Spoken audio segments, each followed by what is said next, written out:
Praise the Lord. Hallelujah. Let us say loudly, hallelujah. It's a great occasion. పునరుద్ధాన దినము. 2 వారాలు వర్షాభావం వలన గ్యాప్లో పార్ట్ 1 మీకా గ్రంథమును మనము ఒక అంకమును పూర్తి చేసుకొని 2వ పార్ట్లోనికి రావడానికి 2 weeks గ్యాప్ వచ్చింది బికాజ్ ఆఫ్ హెవీ రెయిన్ఫాల్. ఈరోజు కూడా వర్షము దోబూసులాడుతూ ఉంది. మేము బయలుదేరే ముందు పెద్ద రెయిన్ కొత్తగూడెంలో. ఒక దశలో పాస్టర్ గారు ఫోన్ చేసి పెద్ద వర్షం అండి అంటే అవును చూస్తున్నాను, ఏది ఏమైనా వెళదాం. ఎందుకనగా 2 వారాల గ్యాప్ వచ్చింది కనుక ఈ వారము మీకా గ్రంథాన్ని కంప్లీట్ చేద్దామని ఒక ఉద్దేశంతో ప్రార్థించి బయలుదేరి వచ్చాము. ప్రభువు మనల్ని దీవించి ఆశీర్వదించును గాక. హల్లెలూయా.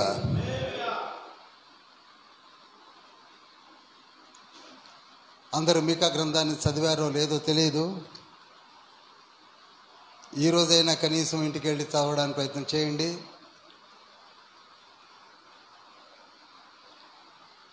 నేను ఈ దినాన మీకు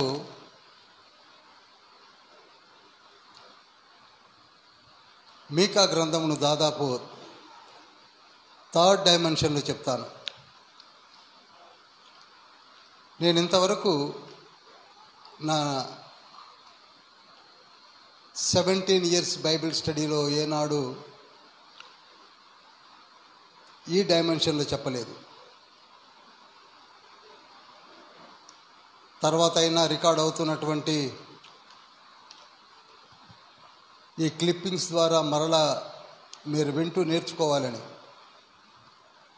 ముఖ్య గమనిక ఏమిటంటే ఏ ఒక్క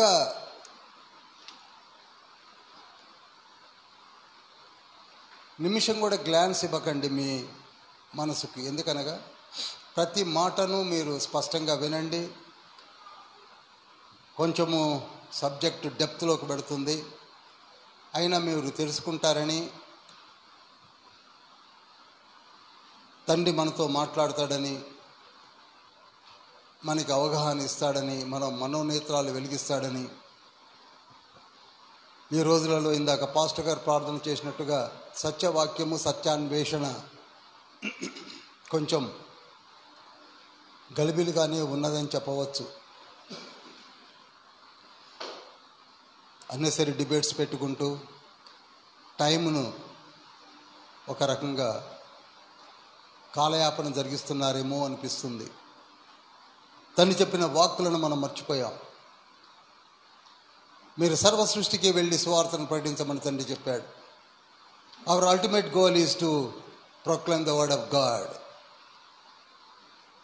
ప్రపంచమంతటా నిత్యరాజ్య సువార్త ప్రకటించబడాలని మత్తయి సువార్త 24వ అధ్యాయం 14వ వచనంలో చెప్పాడు. ఆ కార్యములను మనం జరిగించాలి. ప్రతి ఒక్కళ్ళు సన్నద్ధులై లేచి నిలబడాలి. ప్రతి ఒక్కళ్ళు ఒక సైనికుని వలె, మిలిటరీ పర్సన్ వలె లేవాలి. ప్రార్థన చేసుకుందాం. మిక్కిలి ప్రేమ కనికరం కలిగిన మహోన్నతుల పరిశుద్ధుల పలువుదండి మీ బంగారు పాదముల చెంతకు ప్రభువా, పునరుద్ధాన దినమున సాయంకాల సమయంలో వచ్చి ఉన్నాం. ఒకవైపు తుఫాను వర్షాభావము ఆవరించుకొని ఉన్నప్పటికీ చల్లని చక్కటి వాతావరణంలో మమ్మల్ని నడిపించి మీ బిడ్డలైన మమ్ములను మీరు మీ పాదము చెంతకు నడిపించి మాతో సూటిగా మాట్లాడు కొరకు మీరు మాకు ఇచ్చిన ఈ తరుణమును బట్టి కొనాలు తెలుస్తున్నాం. మా మనోనేత్రములు వెలిగించండి. ప్రతి మాట మీకు యోగ్యపరమైన మాటగా మా నోట పలికింప చేయండి. వినగల చెవులను, అర్థం చేసుకునే మనస్సును మాకు ప్రసాదించండి. ఈ కార్యములు మీవి.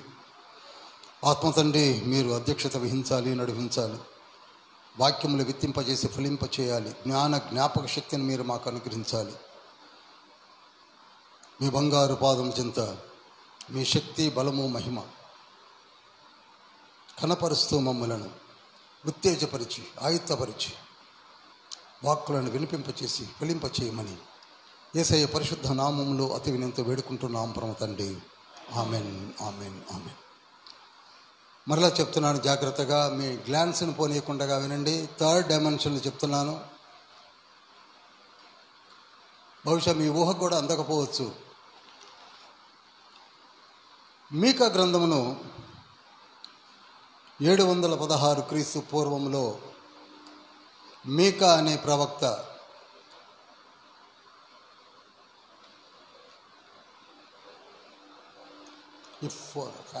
ఫ్యాన్ ఆఫ్ చేయండి.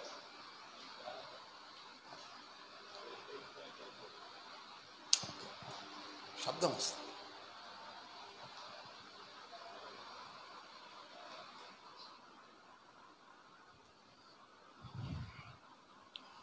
మీకా 716 క్రీస్తు పూర్వంలో ముగ్గురు రాజుల కాలంలో రీక్యాప్ ఇస్తున్నాను మీకు. యోతాము, ఆహాజు, హిజ్కియా కాలంలో ప్రవచించిన ప్రవచనములు. ఎవరండి ముగ్గురు రాజులు? యోతాము, ఆహాజు, హిజ్కియా కాలంలో. అలర్ట్గా ఉండండి. ఇదే కాలంలో ఉన్నటువంటి ప్రవక్తలు కూడా ఉన్నారు. హోషేయ, ఆమోసు, యెషయా. మేజర్ ప్రాఫిట్ అయిన యెషయా ఉన్నాడు. మైనర్ ప్రాఫిట్స్ అయిన హోషేయ, ఆమోసులు కూడా ఉన్నారు.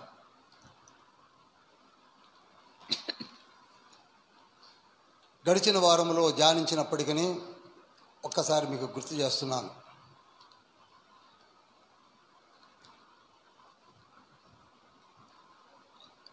ఈ ప్రవక్త రెండు రాజ్యములను సంబోధిస్తున్నాడు. ఉత్తర దేశపు రాజ్యము, దక్షిణ దేశపు రాజ్యము. ఉత్తర దేశపు రాజ్యము 10 గోత్రములతో కూడినటువంటి రాజ్యము, ఇజ్రాయేల్ రాజ్యము. దక్షిణ దేశపు రాజ్యము 2 గోత్రములతో కూడినటువంటి రాజ్యము,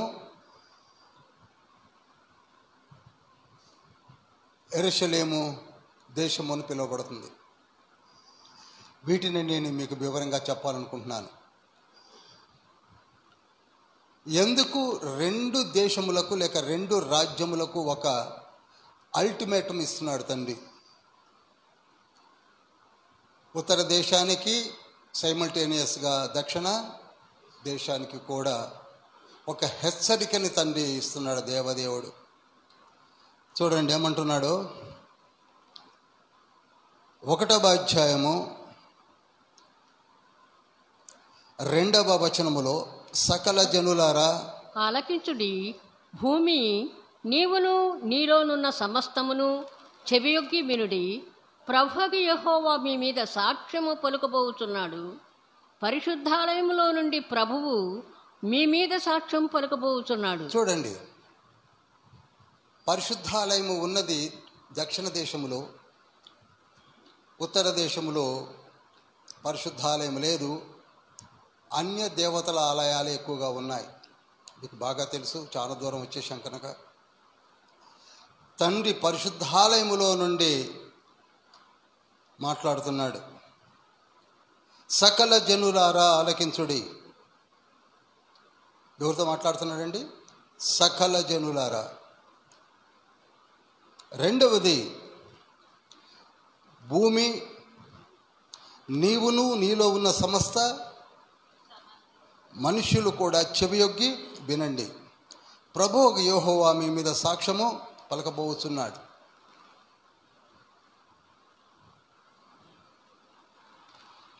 ఇంతకీ కారణం ఏమిటనగా, ప్రతి మాటను జాగ్రత్తగా విజనరీ రీడింగ్లో మనం చదివినట్లయితే, మనము కూడా ఆ సమయంలో అక్కడ ఉన్నట్లయితే తండ్రి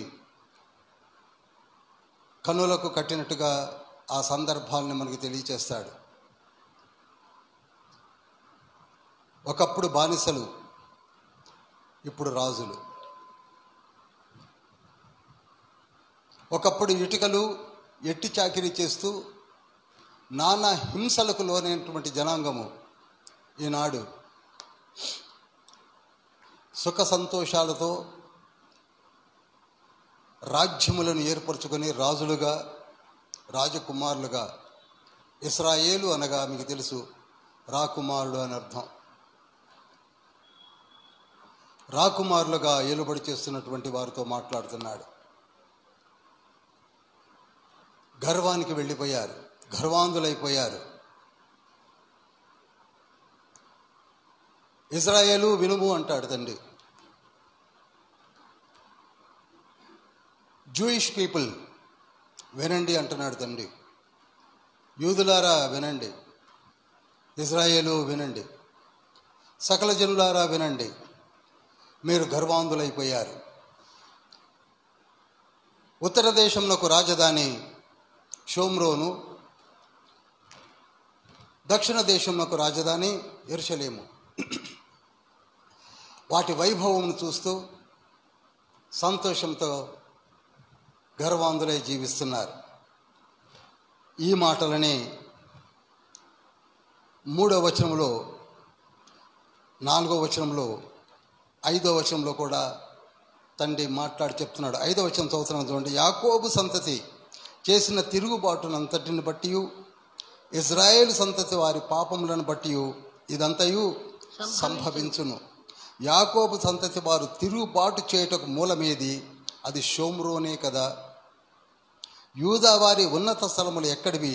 అవి యెరూషలేములోనివే కదా. కాబట్టి నేను షోమ్రోను ఏం చేస్తానంటున్నాడు?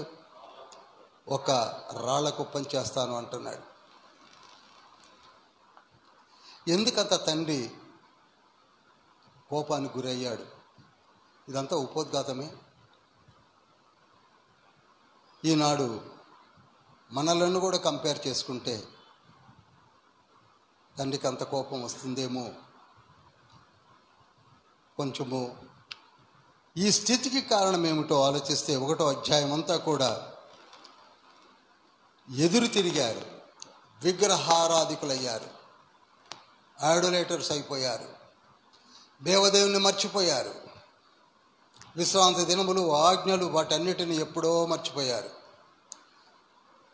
పరిశుద్ధాలయం యొక్క ఆవశ్యకతను, పరిశుద్ధాలయం యొక్క శుద్ధతను వదిలివేశారు. అన్యుల కంటే హీనంగా జీవించడం మొదలుపెట్టారు. అందుకు తండ్రికి కోపం వచ్చింది.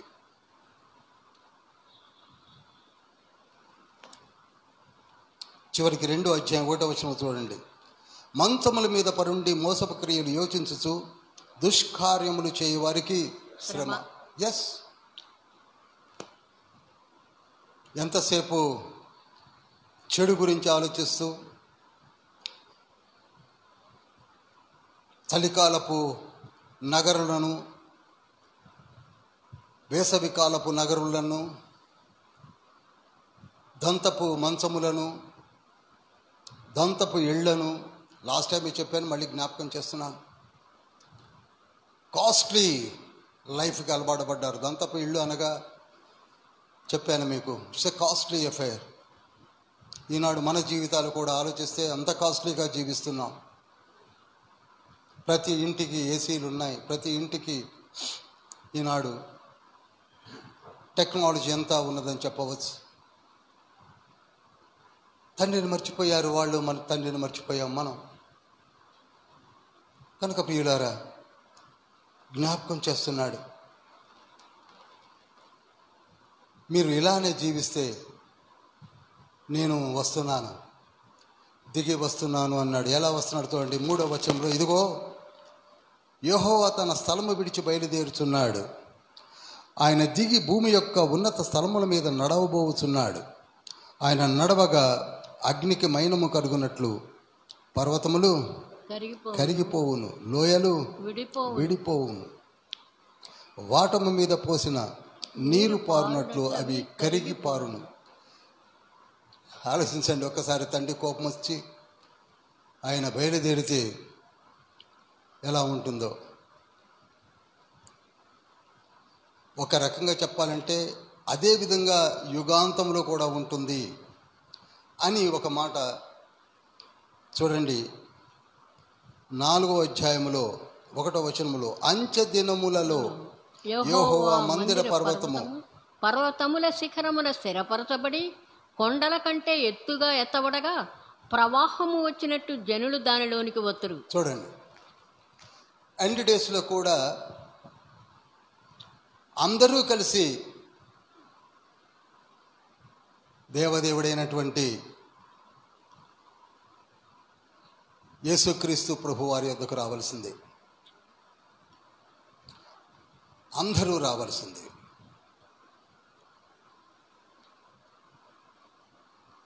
మీకు జిస్ట్గా చెప్తున్నాను, తర్వాత సబ్జెక్ట్లోకి పెడతాను.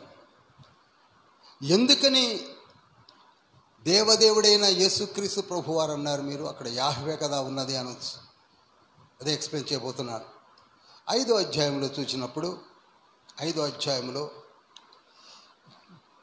2వ వచనంలో, బెత్లెహేమా ఎఫ్రాతా, యూదావారి కుటుంబములలో నీవు స్వల్ప గ్రామమైనను నా కొరకు ఇజ్రాయేలీయులను ఏలబోవువాడు నీలో నుండి వచ్చును. పురాతన కాలం మొదలుకొని శాశ్వత కాలము ఆయన ప్రత్యక్షమగుచుండెను. చూడండి, లాస్ట్ ఎపిసోడ్లో చెప్పాను, జీసస్ యేసుక్రీస్తు ప్రభుల వారు బెత్లెహేము ఎఫ్రాతాలో నుండి రాబోతున్నాడు. ఆయన పురాతన కాలము మొదలుకొని శాశ్వత కాలము ప్రత్యక్ష మగుచుండెను. ఇంకా పుట్టలేదు, పుట్టబోవు ఆ ప్రభువుల వారైన యేసుక్రీస్తు తండ్రి పురాతన కాలము, జరిగిపోయిన కాలము మొదలుకొని యుగాంతము వరకు కూడా కనపడతాడు అని చెప్పడము ఆశ్చర్యంగా లేదు? This is real prophecy, what I feel. ఎంత గొప్ప ప్రవచనమో చూడండి. ఇంకా పుట్టలేదు.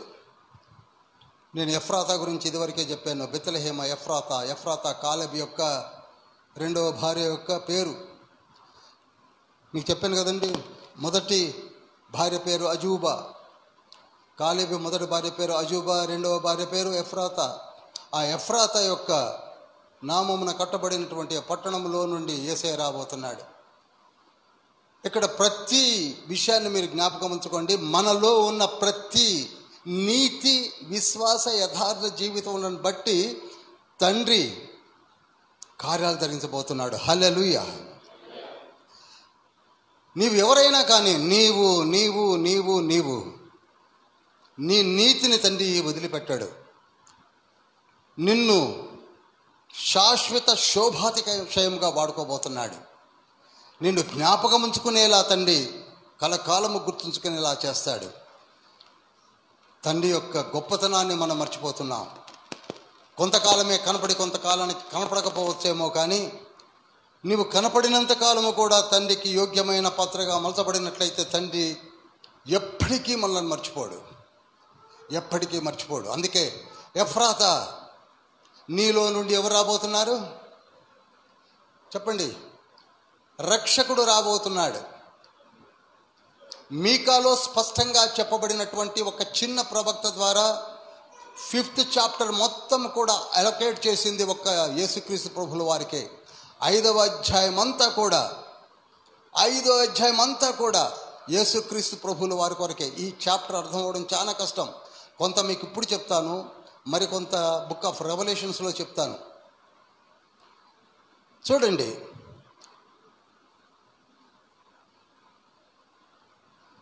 ఇక్కడ 3వ వచనంలో, కాబట్టి ప్రసవమగు స్త్రీ పిల్లలను కనువరకు ఆయన వారిని అప్పగించును. చూడండి, ఆయన అన్న ప్రతి మాట, నేను ప్రతిది ఎక్స్ప్లెయిన్ చేయను. ఆయన అన్న ప్రతి మాట కూడా యేసుక్రీస్తు ప్రభువుల వారికి వాడబడినటువంటి పదము. ఆయన తర్వాత ఆయన సహోదరులలో శేషించిన వారును ఇజ్రాయేలీలతో కూడా తిరిగి వత్తురు. తర్వాత చూడండి 4వ వచనంలో, ఆయన నిలిచి యెహోవా బలము పొంది తన దేవుడైన యెహోవా నామ మాహాత్మ్యమును బట్టి తన మందను మేపును. చూసారా? తండ్రి యొక్క నామ మహిమను బట్టి తన మందను మేపేది ఎవరు? ఆయన అనగా ఎవరండి? చెప్పాలి, ఎవరండి? యేసయ్య. ఆ తర్వాత ఉన్నారు 7 గొర్రెల కాపలను 8 ప్రధానులను నియమింతుము. వారు అష్షూరు దేశమును దాని గుమ్మముల వరకు నిమ్రోదు దేశమును ఖడ్గము చేత మేపుదురు. అష్షూరీయులు మన దేశంలో చొరబడి మన సరిహద్దులలో ప్రవేశించినప్పుడు ఆయన ఈలాగు మనలను రక్షించును. మీరు తర్వాత చదవండి. ఆయన ఆయన ఆయన ఏ విధంగా రక్షిస్తాడు, ఏ విధంగా మనలను రక్షణలోనికి నడిపిస్తాడు, ఏ విధంగా మనకు దివ్యమైన జ్ఞానమును అనుగ్రహిస్తాడు. ఇప్పుడు నేను అన్నీ కూడా పైన చెప్తున్నాను. If you believe him, if you are having faith upon him, నీ జీవితం ఫలభరితం కావాలన్నా, నీ కుటుంబాలు ఆశీర్వదించబడాలన్నా ఆయన చింతకు రా అని 5వ అధ్యాయంలో ఎంత గట్టిగా ప్రవచింపజేశాడో మీకా ద్వారా. ఆ తర్వాత 6వ అధ్యాయంలో చూసినప్పుడు 6వ అధ్యాయంలో 3 విషయాలు ఉంటాయి. 6వ అధ్యాయంలో 3 విషయాలు మీకు కథలాగా ముందు చెప్తున్నాను. 6వ అధ్యాయంలో 3 విషయాలు ఏమిటనగా, దేవుణ్ణే ప్రశ్నిస్తున్నారు వీళ్ళు, దేవుణ్ణి క్వశ్చన్ చేస్తున్నారు. ఏమని? మీరు మాకు ఏం చేశారు అని. ఈనాడు మనము కూడా అంతే కదా, మనకేదైనా జరగకపోతే వెంటనే ఒక క్వశ్చన్ తండ్రి పైన వేసేస్తున్నాం, మాకేం జరిగింది. సేమ్ నైజము ఆనాటి నుంచి నేటి వరకు కూడా అదే నైజము, పాప నైజము కలిగిన వారం మనం. ఏమంటున్నారంటే ఇక్కడ, మాకేం చేశారు మీరు అన్నప్పుడు తండ్రి ఏమంటున్నాడంటే, మొట్టమొదట గమనించండి, మీరు 430 సంవత్సరాలు ఈజిప్ట్లో ఉన్నారు, బానిసలుగా ఉన్నారు, దాస్యములో ఉన్నారు. ఈనాడు తండ్రిని ఇదే ప్రశ్న నువ్వు వేస్తే, ఒకప్పుడు నీ జనన స్థితి ఎలా ఉంది,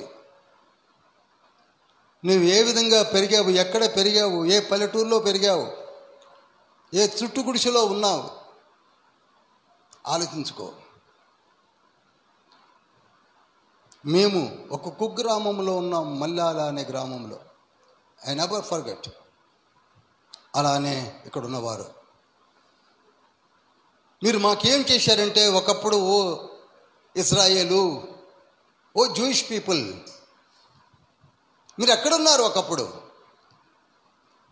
ఆ బాధలు భరించలేక ప్రార్థన చేశారు. గుర్తుందా? ద బుక్ ఆఫ్ ఎక్సోడస్, నిర్గమకాండం 2వ అధ్యాయము 23వ వచనంలో, దేవా ప్రభువా అబ్రహాము ఇస్సాకు యాకోబుల దేవా మమ్మల్ని కరుణించు, మమ్మల్ని కరుణించు అని ప్రార్థన చేసినవి మర్చిపోయారా? అప్పుడు నేను 3 వ్యక్తులను పంపించాను, ఒకే కుటుంబంలో నుంచి, అక్క అయిన మిర్యాము, అహరోను, మోషేలను. 4వ వచనంలో అదే ఉంది. పంపించలేదా? వారు 3 కూడా వారి జీవితాలని రంగరించి, వారి కుటుంబాలని వదిలివేసి, వారు మీతో దాదాపుగా చనిపోయేంత వరకు కూడా 40 years మీ వెంట తిరగలేదా? మర్చిపోయారా? ఇప్పుడు మీరు మాకేం చేశారంటున్నారా? మోషే నడిపించే కదా చనిపోయింది. చెప్పరు. మిర్యాము కూడా సంఖ్యాకాండం 20వ అధ్యాయం 1-2 వచనాల్లోనే కదా చనిపోయింది. అహరోను కూడా మిమ్మల్ని డ్రైవ్ చేస్తూనే కదా చనిపోయింది. అయినను మీకు జాలి లేదా? ఒకవైపు కొందరు లేచి వారి జీవితాన్ని రంగరించి ఫణంగా మీ పాదము చెంత పెడితే, వారిని చూసి కూడా మీలో మార్పు రావట్లేదు కదా.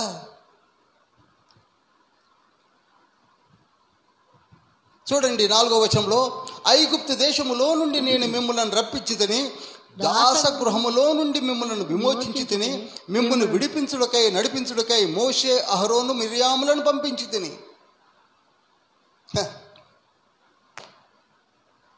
ఆ తర్వాత మిమ్మల్ని శపించాలని, మిమ్మల్ని దండించాలని, మిమ్మల్ని చంపేయాలని ఎందరో రాజులు తిరగబడినప్పుడు, బాషాను రాజు, అమోరీయులు, గిర్గాషీయులు, యబూషీయులు, కానానీయులు, తిరగబడినప్పుడు అమాలేకేయులు చివరికి మిమ్మల్ని శపించడం కొరకై ఒక ప్రవక్తే బయలుదేరాడు కదా, బిలాము. అతనిని కూడా నేను ఆయన నోటిని ముట్టి మీ శపితము రాకుండగా దీవెన వచనంలో పలికింపచేసి తిని మర్చిపోయారా? ఇది నా కార్యము కాదా? మూడవది, మీరు అడుగుతున్నారు ఇప్పుడు, సరే మీరు అన్నీ చేశారు, మరి మేమేం చేయాలి? ఏమి తీసుకుని వచ్చి నేను యెహోవాను దర్శించును, ఏమి తీసుకుని వచ్చి మహోన్నతుడైన దేవుని సన్నిధానమున నమస్కారం చేతును, దహన బలులను దేవాలనా, దూడలను అర్పించాలా, వేలాది కొలత పొట్టేళ్లను, వేలాదినంత విస్తార తైలమును. పాట కూడా పాడతాం కదండి మనం, ఓ పెద్ద పాట పాడుతూ ఉంటాం అని అంటున్నారా? పెద్ద పెద్ద యాక్షన్లు చేయకండి. వేలాది నదులు నాకు అక్కర్లేదు, వేలాది పొట్టేళ్ళు అక్కర్లేదు. I don't want any oxygen, I don't want any sheep, I don't want any thousands of all these things. I want your heart. నాకు కావలసింది వేలాది పొట్టేళ్ళు, పెద్ద కుమారుడు, జ్యేష్ఠ కుమారుడు, చిన్న కుమారుడు, చిన్న కుమార్తె. No no no. పాట పాడుకుంటే పాడుకోండి, కానీ నాకు కావాల్సింది అవి కాదు. I want your heart, I want your mind, I want your sense of feelings.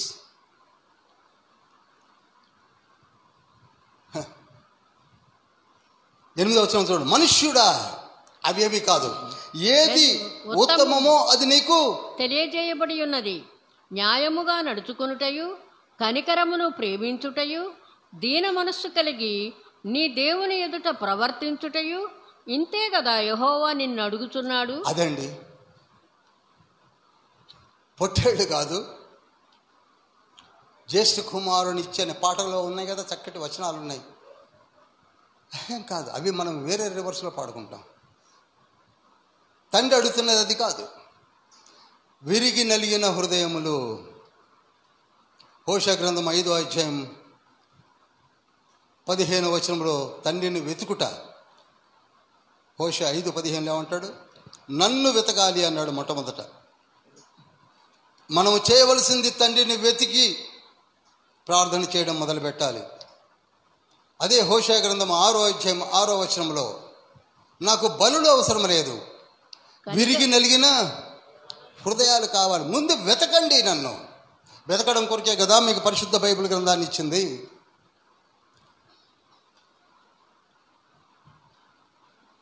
విరిగి నలిగిన హృదయంతో రండి నా దగ్గరికి. అదే హోషేయ గ్రంథము 14వ అధ్యాయం 2వ వచనం చదువుతారా? 14:2. మీ పెదవులను మాటలు సిద్ధపరచుకొని యెహోవా యొద్దకు తిరుగుడి. చూసారా? మాటలను సిద్ధపరచుకొని యెహోవా యొద్దకు తిరుగుడి. సేమ్ థింగ్ చెప్పాను. హోషేయ, మీకా అండ్ ఐజయా ముగ్గురు ఆల్మోస్ట్ ఆల్ ఒకే విషయాన్ని ఎంత చక్కగా చెప్తున్నారో చూడండి. తన్ని మనల్ని అడుగుతున్నది ఏమిటో కాదు, మీ హృదయం నాకు కావాలి, మీ కుటుంబాలు నాకు కావాలి, మీరు నాకు కావాలి, మీరందరూ నా కుమారులు, నా కుమార్తెలు, మీకు అన్నీ ఇచ్చాను నేను. బానిసత్వంలో నుండి రాజరికంలోనికి వెళ్ళారు, పరిశుద్ధ పట్టణాలను కట్టుకున్నారు. చూడండి 6వ అధ్యాయము 16వ వచనము. ఎలయనగా మీరు ఒమ్రీ నియమించిన కట్టడలను ఆచరించుచు, ఆహాబు ఇంటి వారు చేసిన క్రియలన్నిటినీ అనుసరించుచు. చాలండి. ఓమ్రే కట్టాడు షోమ్రోన్ని, ఆహాబే పెట్టాడు అబద్ధ యాజకులను, ప్రవక్తలను, వాళ్ళ కట్టడలను, వాళ్ళ భోగ భాగ్యాలను, అన్య దేవతలకు మీ సేవ జరిగిస్తూ నన్ను విడిచిపెట్టారని చెప్తున్నాడు. ఆనాటికి ఈనాటికి తేడా ఏమైనా ఉందా చెప్పండి? I think there is no change at all. ఈ విషయాలు నేను చదువుతున్నప్పుడు నాకు ఆశ్చర్యం కలిగిన విషయం ఏమిటంటే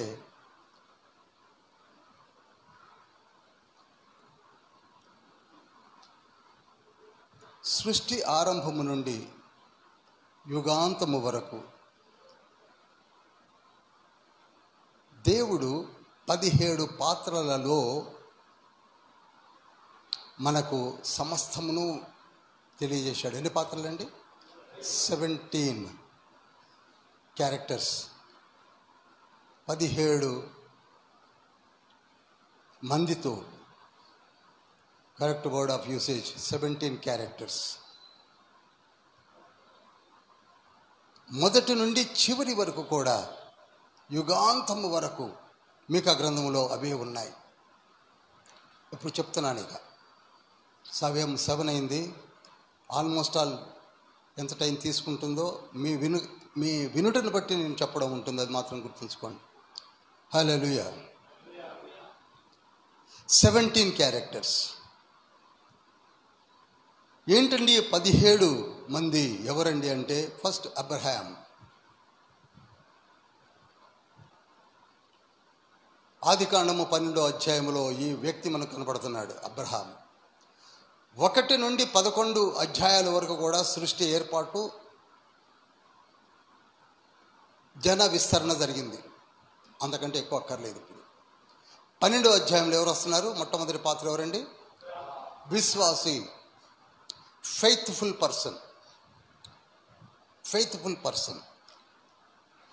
ఆయనకున్న విశ్వాసముల గురించి నేను ఎన్ని మాటలు చెప్పినా, ఎన్ని రెఫరెన్స్లు చెప్పినా తక్కువే. రోమీయులు రాసిన పత్రిక 4వ అధ్యాయం 3వ వచనం, యాకోబు పత్రిక 2వ అధ్యాయం 23, 21 వచనాలు. ఆయన విశ్వాసమునకు ఒక రకంగా చెప్పాలంటే తండ్రి అని చెప్పవచ్చు. అటువంటి విశ్వాసి ఆయన ఏర్పరచుకున్నాడు తండ్రి. ఆ తర్వాత చూడండి, 2వ పాత్ర ఎవరనగా ఇష్మాయేల్. 2వ ఎవరండి? చెప్పాలి, అందరూ మాట్లాడాలి, అందరు నేర్చుకోవాలి. ఇష్మాయేల్. ఇతను అన్య జనాంగంలో కలిసిపోయాడు. 3వ వ్యక్తి ఇస్సాక్. ఇతను తండ్రి లాంటి గుణలక్షణములను, జీనియాలజీ అంటామేమో, సేమ్ డిఎన్ఏ అంటామేమో, పుణికి పుచ్చుకున్నటువంటి ఒక గొప్ప విశ్వాసి అని చెప్తాను. ఆయనకున్న విశ్వాసం గురించి నేను చెప్పవలసిన అవసరం లేదు. అబ్రహాం యొక్క విశ్వాసము పొంగి పొర్లుతూ ఉంటుంది ఇస్సాకులో.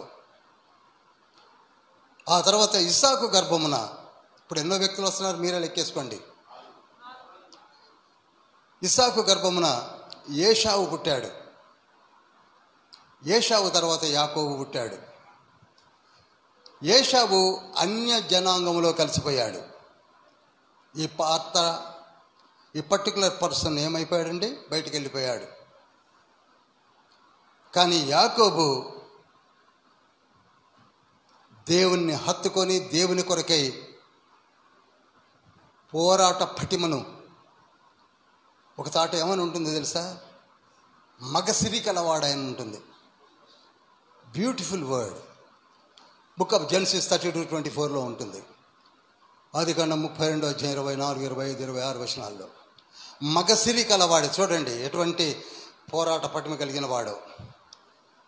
ఆయన దేవునితోనే పోరాడి దీవెనలు పొందుకున్నవాడు. ఆయన గర్భమున, జాగ్రత్తగా వింటున్నారు కదండి, ఆర్ యు లెర్నింగ్ సంథింగ్? ఆయన గర్భమున 12 మంది పుట్టారు. ఎంతమంది అండి? 12 మంది. నేను డీటెయిల్డ్గా వెళ్ళటలేదు, వెళ్ళిపోతున్నాను ముందుకి. 12 మంది పుట్టడానికి కారణము 4 భార్యలు. లేయా, రేచల్, రాహేలు. నేను కేజీఎఫ్ వాడికి చెప్పి నాకు కొంచెం ఇంగ్లీష్ ఎక్కువ అలవాటైంది. రాహేలు, రిబ్కా అండ్ శిల్ప, బిల్హా. అంతేనా? బిల్హా, ఎస్. చూడండి, లేయా, రాహేలు, మిల్కానా, బిల్హా, బిల్హా, ఇంకా జిల్పా. జిల్పా, సారీ శిల్ప, కోడల పేరు గుర్తుకొస్తుంది. జిల్పా. ఈ నలుగురు కూడా దేశానికి 4 దిక్కులు గుర్తుకొస్తున్నాయి. North, west, east, south. East, west, north, south. ఈ నలుగురులో నుండి 12 మంది ప్రపంచమంతటా దేవుని విశ్వాసుల్ని పంపించడం జరిగింది. అందులో మనం ఉన్నాం. హల్లెలూయా. కనుక యాకోబు ఇప్పుడు మూల పురుషుడయ్యాడు. అందులో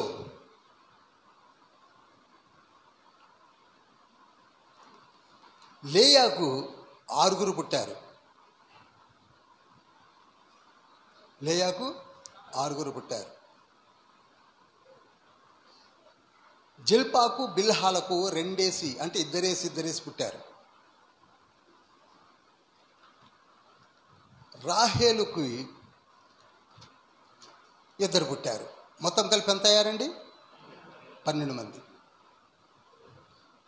12 మంది.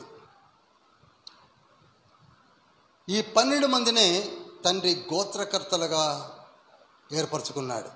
చూడండి, అదే అంటున్నాను, ఈనాడు మన జన్మ రహస్యమును ఇక్కడ తండ్రి తెలియజేస్తున్నాడు. ఎవ్రీ పర్సన్, ప్రతి ఒక్కళ్ళు కూడా తండ్రి ఏర్పాట్లో ఉన్న extraordinary persons, not ordinary persons. నువ్వు మంచివాడవో చెడ్డవాడవో నువ్వేం ఆలోచిస్తున్నావు, కానీ తండ్రి దృష్టిలో మాత్రం యువర్ ఎక్స్ట్రాడినరీ పర్సన్. 12 మందిని ఏర్పరచుకున్నాడు. ఇప్పుడు ఈ 12 మందిలోనే లేయా,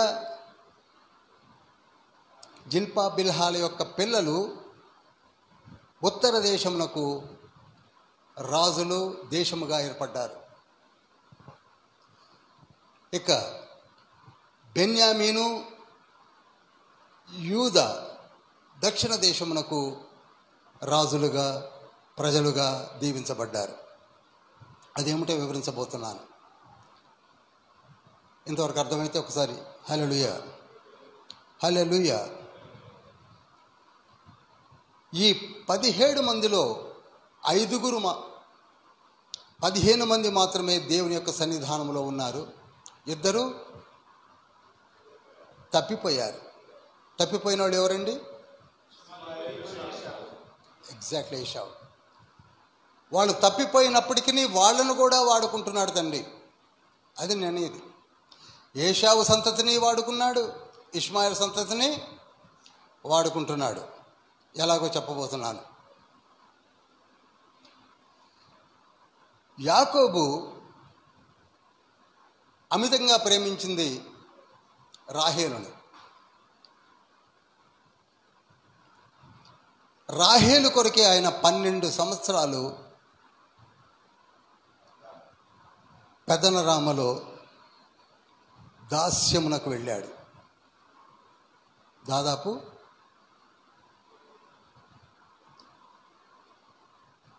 7-14. ఆ తర్వాత ఇంకొక 6 ఏళ్ళు కూడా ఊడిగం చేశాడు. టోటల్ ఎన్ని ఏళ్ళు ఉన్నాడండి? 20 years ఉన్నాడు. 7 ఏళ్ళు రాహేలు కొరకే, మరలా 7 ఏళ్ళు రాహేలు కొరకే, 6 ఏళ్ళు స్థిరపాటు కొరకు. అక్కడ దాదాపు 20 years ఉన్నాడు. చాలా జాగ్రత్తగా మీరు ఈ విషయాలన్నింటినీ చెప్పాలి. నేను అందుకే అన్న BRSS అంటే బైబిల్ రీసెర్చ్ స్కాలర్స్, స్టూడెంట్స్. మనం students of scholars of students.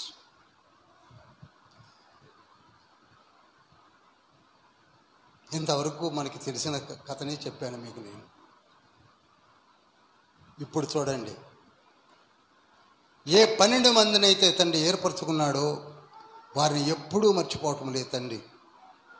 అందుకే ప్రకటన గ్రంథము 21వ అధ్యాయం 12వ వచనములో పరలోక పట్టణమని మనం పాట పాడుతున్నామే. ఆ పట్టణపు గుమ్మములకు ఎవరి పేర్లు ఉన్నాయండి? ఈ 12 మంది పేర్లు ఉన్నాయి.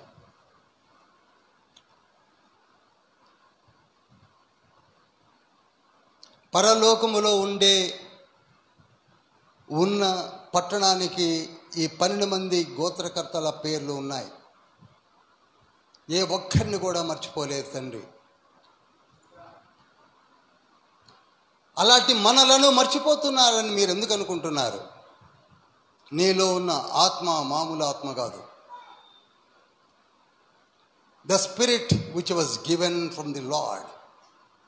ఆదికాండం 2:7 ఆయన జీవవాయువును ఊదగా జీవించు ఆత్మ ఆయను అనగా that spirit was given from the heaven of heavens. అటువంటి ఆత్మ కలిగిన మనము తండ్రి ఎప్పుడు మర్చిపోడు. We are more valuable in the hands of Lord Jesus.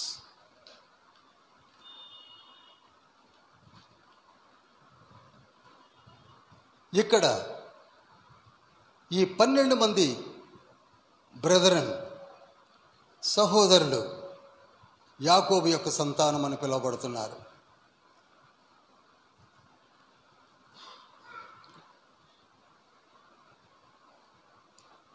యాకోబు ఎక్కువగా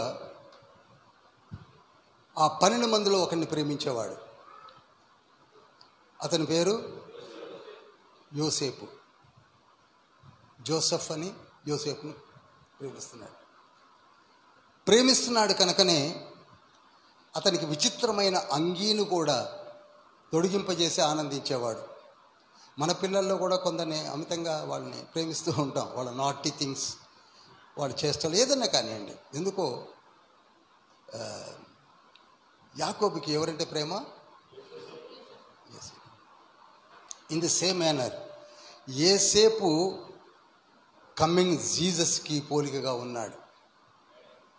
ఇదివరకు నేను జెనిసిస్లోనే ఎక్కడో చెప్పాను, నాకు గుర్తులేదు. కంపారిజన్ కూడా ఇచ్చాను, కంపారిజన్ స్టేట్మెంట్ కూడా ఇచ్చినట్టు గుర్తు. అందుకే దేవునికి కూడా యేసయ్య అంటే చాలా ఇష్టం. అందుకే యోహాను సువార్త 3:16 ఆయన అద్వితీయ కుమారుడు ఏమంటున్నాడండి? అద్వితీయ కుమారుడు. అదే బుక్ ఆఫ్ మాథ్యూస్ మత్తయి సువార్త 4:3 కూడా 4 కూడా సాతాను చేత శోధించబడుతున్నప్పుడు నేను తండ్రి కుమారుణ్ణి అన్నాడు. పైనుండి ఏమని శబ్దం వస్తుంది? ఈయనే నా ప్రియ కుమారుడు, ఈయన యందు నేను ఆనందిస్తున్నాను. Same words. యేసేపుని ఏ విధంగా యాకోబు ప్రేమించాడో యేసయ్యను కూడా దేవుడు అంతగా ప్రేమించాడు. యేసేపుకి చిన్ననాటి నుండి కూడా, మంచిగా నోట్ చేసుకోండి, చిన్ననాటి నుండి కూడా ప్రత్యేకమైనటువంటి గుర్తింపు కలిగినటువంటి యవన బిడ్డ. అడోల్సెంట్ ఏజ్ నుంచి దైవభీతి కలిగిన వాడు, పాపభీతి కలిగిన వాడు,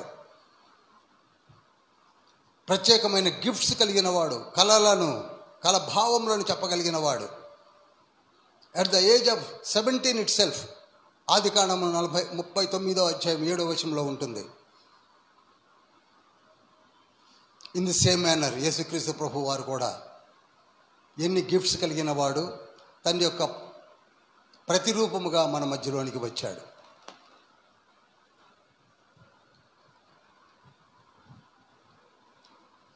అటువంటి యేసేపు ఒక దినాన, ఒక సమయంలో, ఒక సంభవంలో ఆహారము తీసుకొని 10 మంది అన్నలు పశువులు కాయచుండగా తీసుకొని వచ్చాడు. ఆహారాన్ని ఇవ్వడానికి వచ్చాడు. వచ్చినప్పుడు వారు ఏం చేశారండి? మీకు తెలుసు. వాడిని చంపేద్దాం అనుకున్నారు. ఏమనుకున్నారు? చంపేద్దాం. ఇదిగో మన పైనే కళ్ళలుగానే వాడు వస్తున్నాడు, వీడిని పట్టుకొని చంపి పారేద్దాం. ఇన్ ది సేమ్ మేనర్ పరలోకము నుండి మన కొరకు మన్నాను, జీవాహారమును పట్టుకొని వచ్చిన యేసయ్యను అప్పుడున్న జనాంగం ఏం చేశారు? ఈయన్ని పట్టుకొని చంపేద్దాం. హల్లెలూయా. చూడండి, సిమిలారిటీస్ ఎంత దగ్గరగా ఉన్నాయో. చంపేద్దాం. అదే యోసేపుని 20 వెండి నాణాలకు అమ్మారు ఇష్మాయేలీలకు. అదే యేసయ్యను 30 వెండి నాణాలు వెలకట్టి సిలువ వేసి పారేశారు. ప్రధాన యాజకులకు, శాస్త్రులకు అప్పచెప్పారు. చూడండి, ఏం తేడా లేదు. ఏ పాత్ర కూడా మనకు రాబో సంభవాన్ని సూచిస్తూనే ఉన్నాయి.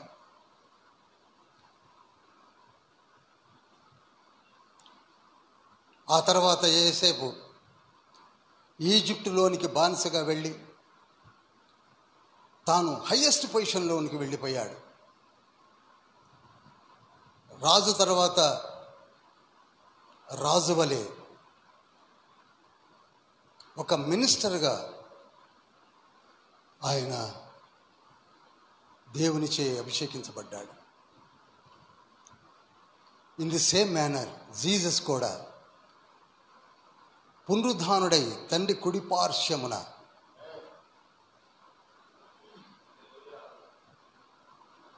ఆసీనుడై ఎవరైతే పొడిచారో, ఎవరైతే హింసించారో, ఎవరైతే తూలనాడారో వారి కొరకే విజ్ఞాపన చేసే స్థితిలో ఉన్నాడు.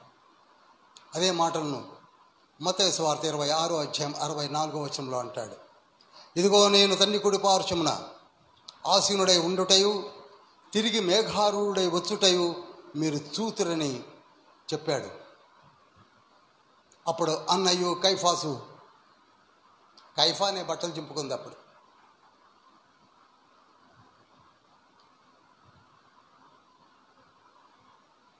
చూడండి, ఇన్సిడెంట్ ఎంత కరెక్ట్గా వెళుతుందో ముందుకి.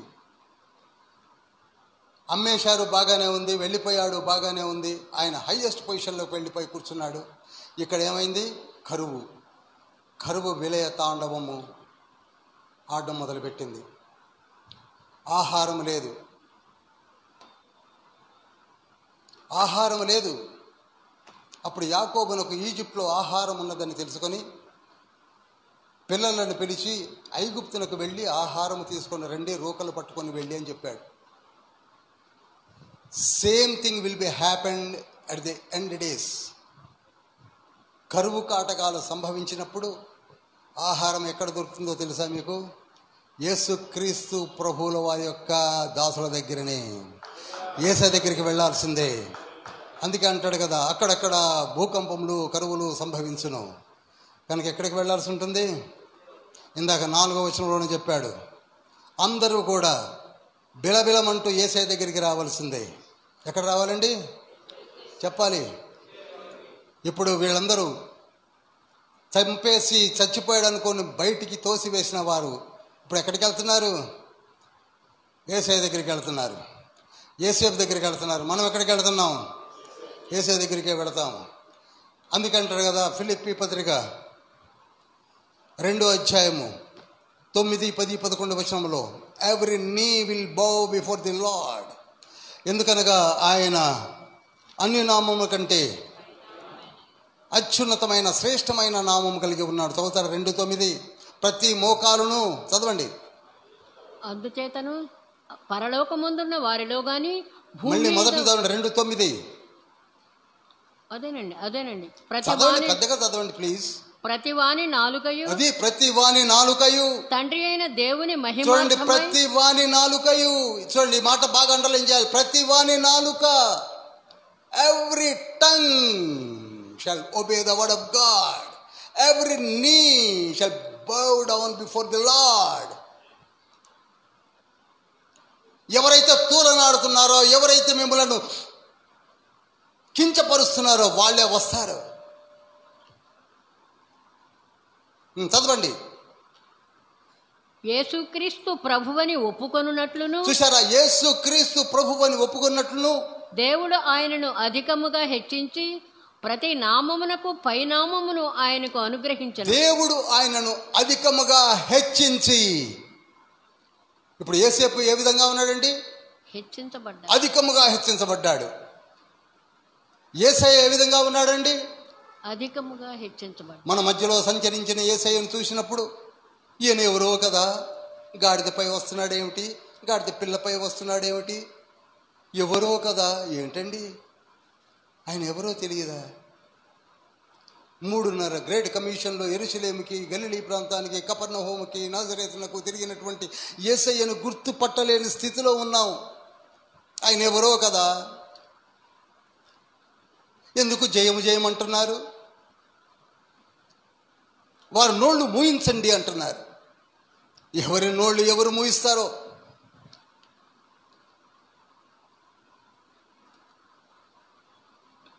రక్షకుణ్ణి సిలువ వేసిన జనాంగము, రక్షకుణ్ణి తోలనాడిన జనాంగము, రక్షకుణ్ణి చంపి సంతోషించిన జనాంగము, అక్కడ కూడా అతన్ని ఇష్మాయేలుకు అమ్మి సంతోషించినటువంటి 10 మందిని కూడా ఇప్పుడు యాకోబు ఏమంటున్నాడు?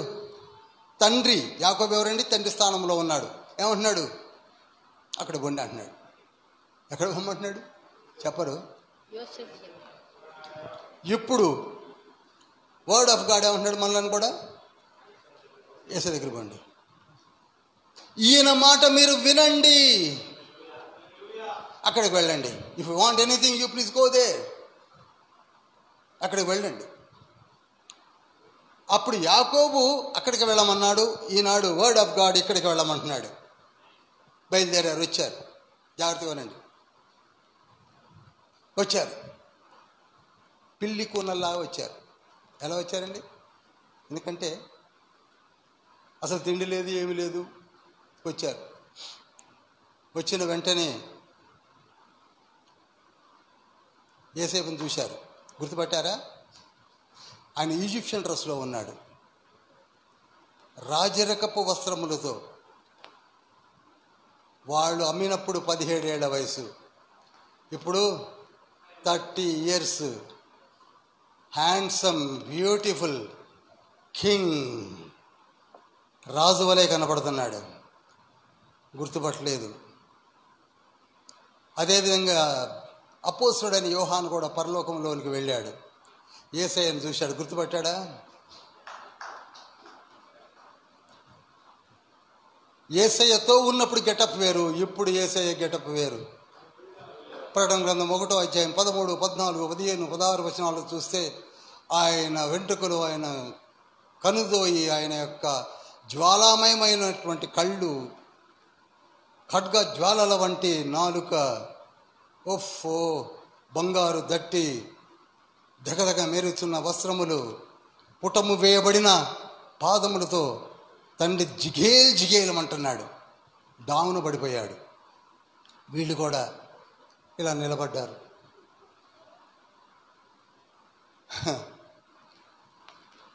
మీరు లేఖనాన్ని చదివితే అక్కడ చక్కటి మాట మాట్లాడతాడు. ద్విభాషి అన్నాడు. అక్కడ ఏం ట్రాన్స్లేషన్ వాడండి? ద్విభాషి అంటే ఆ స్థితిని ఎరిగినవాడు, ఈ స్థితిని ఎరిగిన వాడిని ద్విభాషి అంటారు.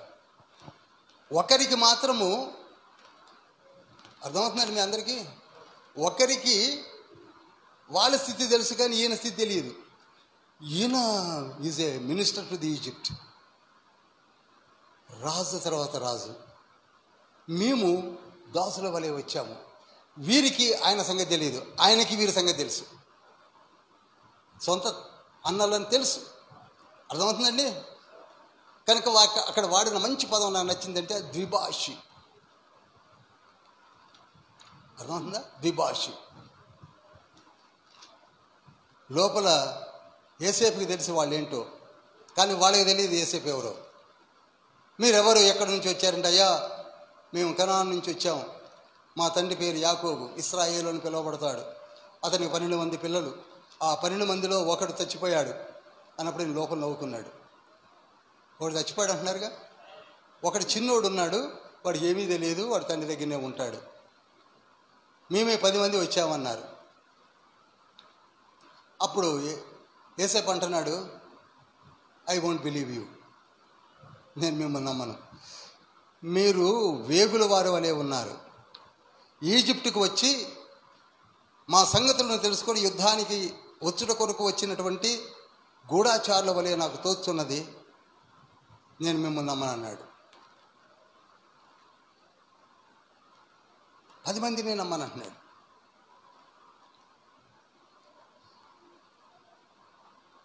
అయ్యా లేదయ్యా, మేము గూఢాచారులం కాదు, మాకు ఇంకొకడు ఉన్నాడు చిన్నోడు, వాడు తండ్రి దగ్గర ఉన్నాడు, మేము 10 మంది వచ్చాం, ఒకడు చనిపోయాడు, మొత్తం 12 మంది. రైట్.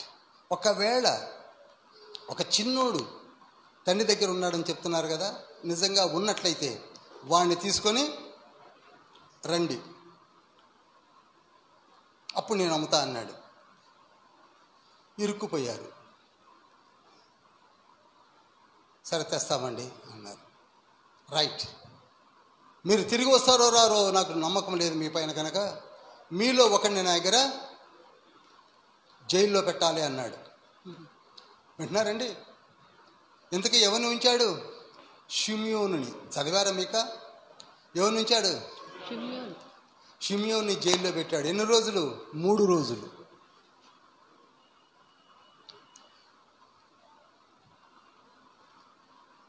ఇక్కడ చాలా విషయాలు చెప్పాలి కానీ సమయం చాలదు. 7:35 అయింది.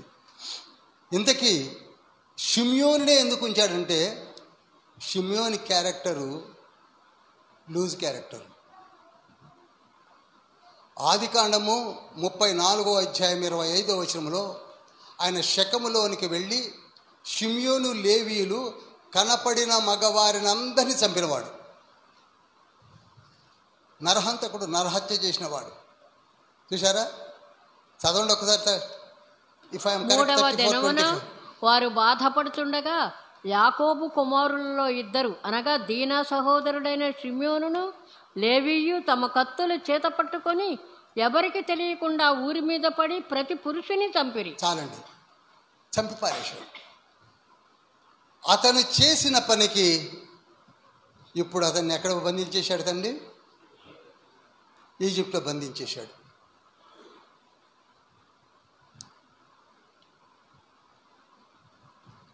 చివరికి మీరు ఆ చిన్నవాడిని తెస్తే తప్ప ఇతను వదిలిపెట్టనేసరికి 9 మంది బయలుదేరి యాకోబు దగ్గరికి వెళ్ళారు.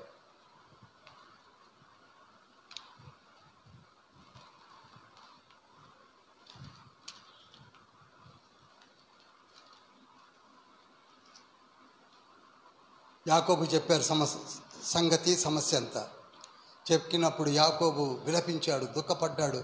ఇప్పటికే ఒకడు చనిపోయాడని బాధపడుతుంటే ఇంకోడిని వదిలిపెట్టి వచ్చారు. అంతేకాక బెన్యామీన్ని తీసుకొని పోతానంటున్నారు, కనుక నేను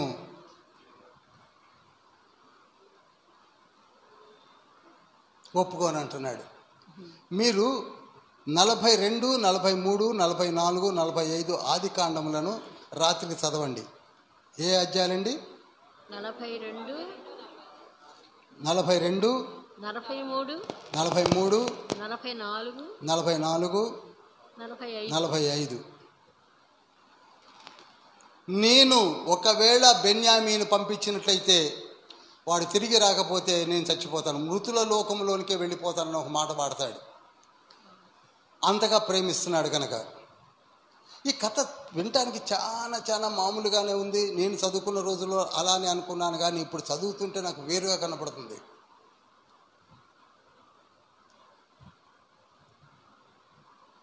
ఇప్పుడు ఎందుకు బెన్యామీనే తెమ్మంటున్నాడు యోసేపు? చెప్పాలి, ప్రశ్న వస్తుంది మీకు. ఎందుకనగా యోసేపుది బెన్యామీనిది ఒకే DNA,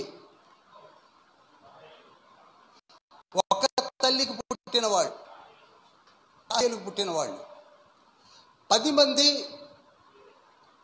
పెద్ద తల్లికి పిన్నమ్మలకు పుట్టినవాళ్ళు. అదేవిధంగా యేసుక్రీస్తు ప్రభు వారు కూడా మనలను ప్రేమిస్తున్నాడు. ఎందుకనగా ఆయన రక్తంలో కడగబడిన జనాంగం మనం. అర్థమవుతుందండి? ఆయనకి ఎంతసేపు బెన్యామీను జనాంగమే కావాలంటున్నాడు యేసయ్య. ఎందుకని? యేసేపు ఏ విధంగా అయితే బెన్యామీను కావాలంటున్నాడో, బెన్యామీను అనగా మనమే. యేసయ్య కూడా ఎవరు కావాలంటున్నాడు? మనమే కావాలంటున్నాడు. ఎందుకనగా ఆయన రక్తం, ఆయన DNA, మన DNA ఒకటే. మహిమపరచండి.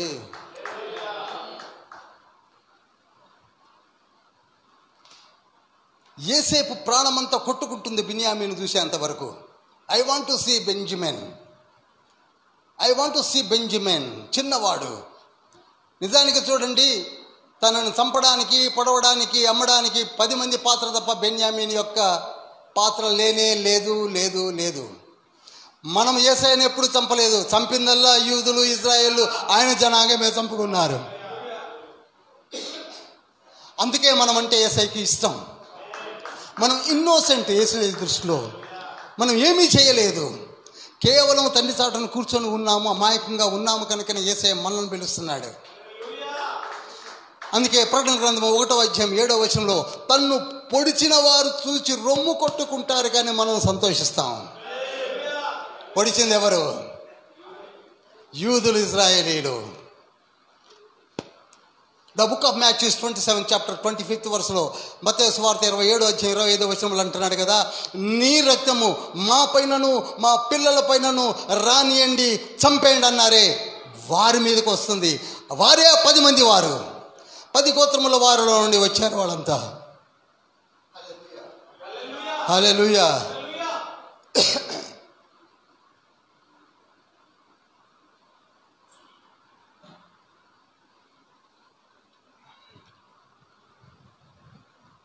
కానీ మనం ఏమీ ఎరగని అమాయక జనాంగం మన తండ్రికి తెలుసు. అందుకే అంటున్నాడు, తండ్రి I know you and your character. ప్రకటన గ్రంథం 2వ అధ్యాయం 2వ వచనంలో, ప్రకటన గ్రంథం 2వ అధ్యాయం 9-10 వచనాల్లో, ప్రకటన గ్రంథం 2వ అధ్యాయం 13-14 వచనాల్లో, ప్రకటన గ్రంథం 3వ అధ్యాయం 7వ వచనంలో, ప్రకటన గ్రంథం 3వ అధ్యాయం 14-15 వచనాల్లో, మీరు అమాయకులని నాకు తెలుసు. పోతే అమాయకత్వంలోనే మీరు మ్రగ్గిపోతున్నారు కనుక, నా DNA మీపైన ప్రోక్షిస్తున్నాను కనుక, నా రక్తమును మీపై ప్రోక్షించుటకు సిద్ధముగా ఉన్నది కనుక, బెన్యామీను సంతతి అయిన ఓ మనల్ని పిలుస్తున్నాడు, ప్లీజ్ కమ్. ఏమంటున్నాడండి? పిలుస్తున్నాడు, పిలుస్తున్నాడు. మనం ఏం చేస్తున్నాం? వెళ్తున్నావా? చెప్పరు. కొందరు వెళ్ళాలే, ఎక్కువ వెళ్తున్నారా? వెళ్ళటల్లా. నీకు ఇష్టం ఉన్నా లేకపోయినా ఒకసారి నీకు పిలిచేస్తాడు, అది మర్చిపోకండి.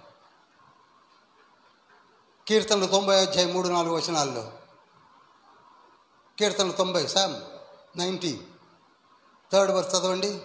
నరులారా తిరిగి రండని సెలవిస్తున్నాడు.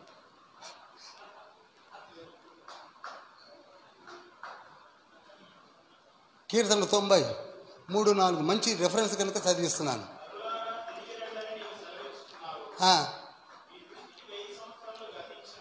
నిన్నటి వలే ఉన్నవి. చాలు, నరులారా తిరిగి రమ్మని. ఎందుకంటే వెళ్ళాల్సిందే.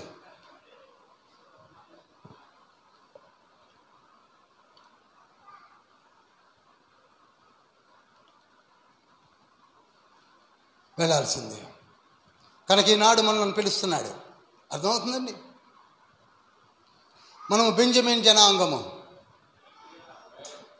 బెన్యామీలు మనలాగానే తప్పిపోయిన వారే, కానీ ఆ 10 గోత్రముల వంటి వారు అయితే కారు. మనము కూడా ఏం తక్కువడమేం కాదు, మనము చాలా ముదుర్లమే. మనమేం తక్కువడమేం కాదు, కానీ వాళ్ళంతా ముదుర్లం కాము. అందుకే యేసయ్య మనలను ప్రేమిస్తున్నాడు.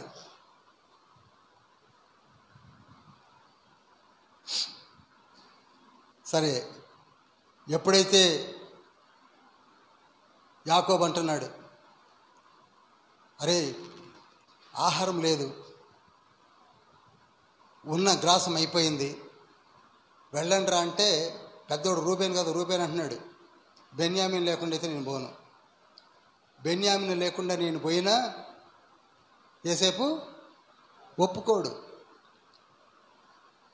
ఇప్పుడు యేసయ్య కూడా మనము లేకుండగా వాళ్ళందరూ వచ్చిన యేసయ్య ఒప్పుకోడు. చెప్పరేమండి? గట్టిగా చెప్పండి, కొట్టండి. హెబ్రీ పత్రిక 11వ అధ్యాయం 39వ వచనం. ఇంత గొప్ప సాక్షి సమూహము ఉన్నప్పటికీ మనము లేకుండగా వారు no entry. I want Benjamin generation. నాకెవరు కావాలనగా బెంజమిన్ కావాలి. 10 మంది మేము పోయినా ఒప్పుకోడు. ఏమంటున్నారు? రూబేన్ అంటున్నాడు. ఏమంటున్నాడు? ఇంకోటి అంటున్నాడు, డాడీ ఒక్కవేళ నేను పూచికత ఉంటాను. పూచికత అంటే ఏంటండి? ష్యూరిటీ, హామీ ఉంటాను. ఒకవేళ నేను మళ్ళీ బెన్యామిని తీసుకొని రాకపోతే నేనే రాను, నేను ఆహుతి అయిపోతాను, కానీ నేను పూచికత ఉంటాను, నన్ను నమ్ము అన్నాడు. అప్పుడు సరే తీసుకొని వెళ్ళండి. తండ్రి ఏమంటున్నాడు? తీసుకొని వెళ్ళండి. అందుకే రోమిలు రాసిన పత్రిక 11వ అధ్యాయం 25వ వచనము చదవండి. 11:25. మనము లేకుండగా యూదులు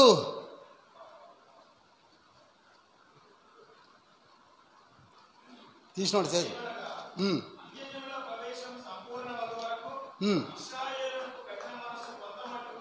చాలండి. మనము లేకుండగా ఇజ్రాయేలీలకు ఎంట్రీ లేదు. వితౌట్ బెన్యామిన్ దెర్ ఇస్ నో ఎంట్రీ. అదే విషయాన్ని బుక్ ఆఫ్ రోమ్ 16:25లో కూడా 16:25లో కూడా రికార్డ్ చేశాడు తండ్రి. మనము లేకుండగా ఇజ్రాయేలీలకు ఎంట్రీ లేదు లేదు లేదు. కానీ మనం ఏం చేస్తున్నాం? మనం నయమే. వాళ్ళు ఆ మీకా కాలంలో ఉన్నటువంటి ఇజ్రాయేలీలు యూదులు మిడిసిపాటుతో జీవిస్తున్నారు. ఇవన్నీ మర్చిపోయారు. అప్పుడు యోసేపును పట్టుకొని వెళ్ళారు. అయితే వెళ్ళారు కానీ వెళ్ళేటప్పుడు 6 వస్తువులు పట్టుకొని పొమ్మన్నాడు. ఎన్నండి? 6 వస్తువులు. 1 మస్తకి, నోట్ చేయండి, మస్తకి. 2 తేనె. 3 సుగంధ ద్రవ్యములు. 4 బోళము. 5 పిస్తా. 6 బాదము కాయలు. ఎందుకనగా ఎడారి ప్రాంతంలో ఎక్కువగా పండుతాయి. వైల్ గోయింగ్, పుట్టి చేతులతో వెళ్ళకండి.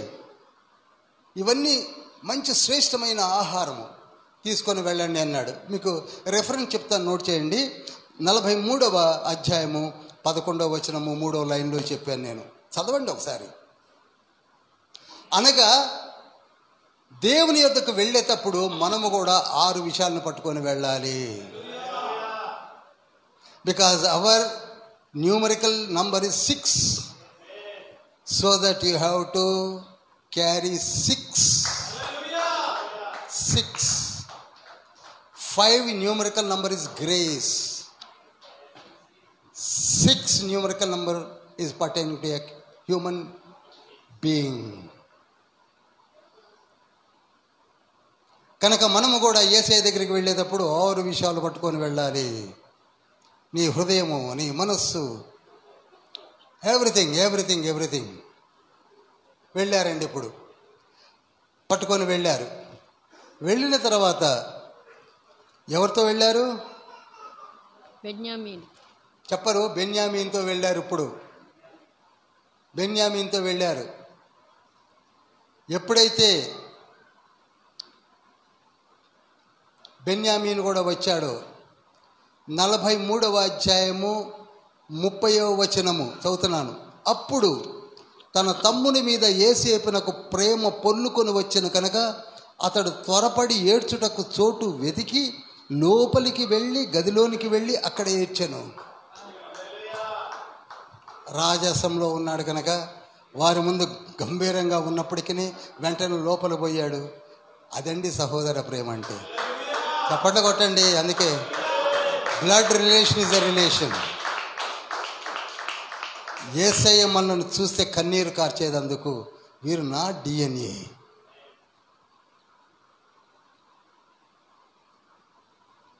అసలు ఇప్పుడు ఎంతమంది అయ్యారు అక్కడ? 9 మంది. బెన్యామీను 10, జైల్లో ఉన్నోడు 11, ద్విభాషి 12 ఉన్నారా? షిమ్యోను తెప్పించాడు. అందరు నిలబడ్డారు. బెన్యామీను చూశాడు, సంతోషిస్తున్నాడు. ఎంత సంతోషిస్తున్నాడు అంటే అంత సంతోషిస్తున్నాడు. మీకు తెలుసు కదా, ఆయన లోపలికి వెళ్ళి ఏం చేశారు? కన్నీరు కార్చాడు. చూడండి 31వ వచనం. అప్పుడు అతడు ముఖము కడుక్కొని వెలుపలకు వచ్చి తన్ను తాను అణుచుకొని భోజనము వడ్డించుడని చెప్పాను. చాలు. ఏమన్నాడు? భోజనం. చెప్పరేమండి ఏమన్నాడు? భోజనం పెట్టమన్నాడు. యేసేపు స్టైల్ చూశారు, భోజనం పెట్టండి అన్నాడు. అందరు కూర్చున్నారు. చూడండి, అందరూ కూర్చున్నారు. ఎలా కూర్చున్నారు వేసిందా? వారి వారి వయస్సుల ప్రకారం కూర్చొని రూబేను, షిమ్యోను, లేవి, యూదా, ఇషకారు, జబులును, దాను, నఫ్తాలి, గాదు, ఆషేరు, యోసేపు, బెన్యామీను. 11 మంది కూర్చుంటే వారి ఎదురుగా యోసేపు కూడా కూర్చున్నాడు. యేసయ్య కూడా ఏమన్నాడండి? ప్రకటన గ్రంథము 3వ అధ్యాయము, give claps to the Lord. యేసయ్య అన్నాడు, నా స్వరము విని తలుపు తీర్చినట్లయితే, నా స్వరము విని బెన్యామీను పట్టుకొని వచ్చినట్లయితే, నా స్వరము విని మీరందరూ వచ్చినట్లయితే, 6 వస్తువులు పట్టుకొని వచ్చినట్లయితే. యేసయ్య దగ్గర కూడా జ్ఞానులు ఏం పట్టుకొని వచ్చారు? సాంబ్రాణి, బంగారము, భోళము, పుట్టి చేలతో వచ్చారా? లేదే. మనము కూడా అదే విధంగా 6 వస్తువులు పట్టుకొని తండ్రి దగ్గరికి వెళ్ళినప్పుడు, మీరు నాతో పాటు భోజనము చేయుదురు. హల్లెలూయా. అంతవరకు వేగుల వారు అన్నాడు, అంతవరకు మీరు చెప్పేటి అబద్ధాలు అన్నాడు, అంతవరకు ఇది అన్నాడు, అంతవరకు అది అన్నాడు. ఇప్పుడు అందరినీ కూర్చోబెట్టాడు. ఈజిప్షియన్స్ని బయటికి పొమ్మన్నాడు. ఎందుకంటే ఐగుప్తులు దృష్టిలో ఈయనెవరు? రాజు తర్వాత రాజు. వీళ్ళేంటి, వీళ్ళు ఎదురు కూర్చుంటున్నాడు ఏంటి అని అనుకుంటారని బయట పంపించాడు. అదేవిధంగా రేపు పరలోకంలో తండ్రి మనం పోయినప్పుడు దేవదూతలందరినీ పక్కకు జరిపించి, వీరు నా DNA, వారి పేర్లు నేను దేవదూతల మందు ఒప్పుకుంటాను అన్నాడు. ప్రకటన గ్రంథము 3వ అధ్యాయం 4, 5, 6 వచనాల్లో. I will remember their names, I know them.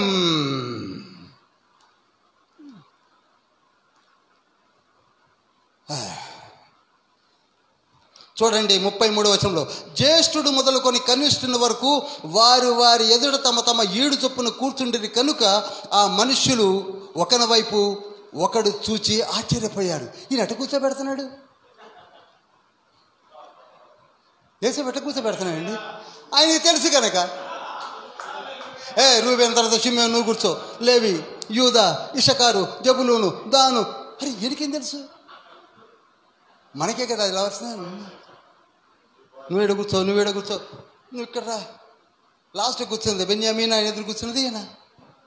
ఓఫో, వీళ్ళు ఒకళ్ళ మొక్కలు ఒకళ్ళు చూసుకున్నారు. రేపటి దినాన పరలోకంలో కూడా మనం కూడా ఒకళ్ళు చూసుకుంటాం. హల్లెలూయా. బట్ డోంట్ వర్రీ, మన తండ్రి పరలోక రాజ్యంలో తీసుకొని వెళతాడు. ఎందుకనగా ఆయనకి నీవు ఇష్టం. 34వ వచనం చూడండి. మరియు అతడు తన ఎదుట నుండి వారికి వంతులెత్తి పంపెను. బెన్యామీను వంతు వారందరి వంతుల కంటే 5 అంతలు గొప్పది. అబ్బా, అందరికి ఒక వంతు అయితే బెన్యామీనికి 5 రిప్రజెంట్స్ గ్రేస్. అబ్బా, హల్లెలూయా, హల్లెలూయా, హల్లెలూయా. ఈనాడు మనకు తండ్రి ఎన్ని వరాలు ఇస్తాడంటే ఎన్నైనా ఇస్తాడు. ఎందుకనగా మనము దేవునికి ఇష్టమైన బిడ్డలము. 5 పెట్టేయండి అంటున్నాడు. మీరు జాగ్రత్తగా గమనిస్తే ఒకటి అబ్జర్వ్ చేసేయండి తప్ప, యేసేపు డైరెక్ట్గా సోదరుతో మాట్లాడట్లా, ఒక ఇంటర్ప్రిటర్ని పెట్టుకున్నాడు. ఇంటర్ప్రిటర్ అంటే ట్రాన్స్లేటర్ కూడా ఇంగ్లీష్ వర్డే. ఇంటర్ప్రిటర్ అండి. నేను చెప్పే మాటల్ని ఆయనకి చెప్పారు, వాళ్ళు చెప్పడానికి. మనం ఇంగ్లీష్లో ట్రాన్స్లేటర్ అంటున్నాం, తర్జుమా కూడా కరెక్ట్ వర్డ్ కాదు. సరే, నేను చెప్పిన దాన్ని వాళ్ళు చెప్పాలి. ఇక్కడ యేసేపు డైరెక్ట్గా వినండి, యేసేపు డైరెక్ట్గా వాళ్ళతో మాట్లాడవచ్చు. అర్థమవుతుందా? రూబేను, ఏ షిమ్యోను, ఏ లేవి మాట్లాడలే. ఈజిప్షియన్ అతని దగ్గర సబార్డినేట్ చాలామంది. అక్కడ ఏమైనా ఉంటుందంటే కరెక్ట్, గృహ నిర్వాహకుని కమ్ హియర్ ఇది చెప్పు అని. యేసయ్య కూడా ఈ పాత నిబంధన కాలంలో డైరెక్ట్గా మాట్లాడలేదు. ఎవరిని వాడుకున్నాడు? ప్రవక్తను పంపి. అందుకే హెబ్రీ పత్రిక 11వ అధ్యాయం 1-2 వచనాలు, హెబ్రీ పత్రిక 1వ అధ్యాయం 1-2 వచనాల్లో కూడా ఏమంటున్నాడు? ప్రపంచంలోనూ ఆయన కుమారుని ద్వారా నిర్మించాడు, ప్రవక్తల ద్వారా మాట్లాడాడు. ఇప్పుడు హెబ్రీ పత్రిక 1వ అధ్యాయం 1వ వచనంలో కూడా ఏమంటున్నాడు? ఇంటర్ప్రిటర్ కావాల్సి వచ్చింది. ఎందుకని? తండ్రి వారితో తిన్నగా మాట్లాడట్లేదు, కానీ ఎవరితో తిన్నగా మాట్లాడుతున్నాడు చెప్పరేమండి? బెన్యామీన్ అంటే ఇష్టం, బెన్యామీన్తో తిన్నగా. ఇంకా చూడండి, ఇంకా ముందుకెళ్ళాం మనం.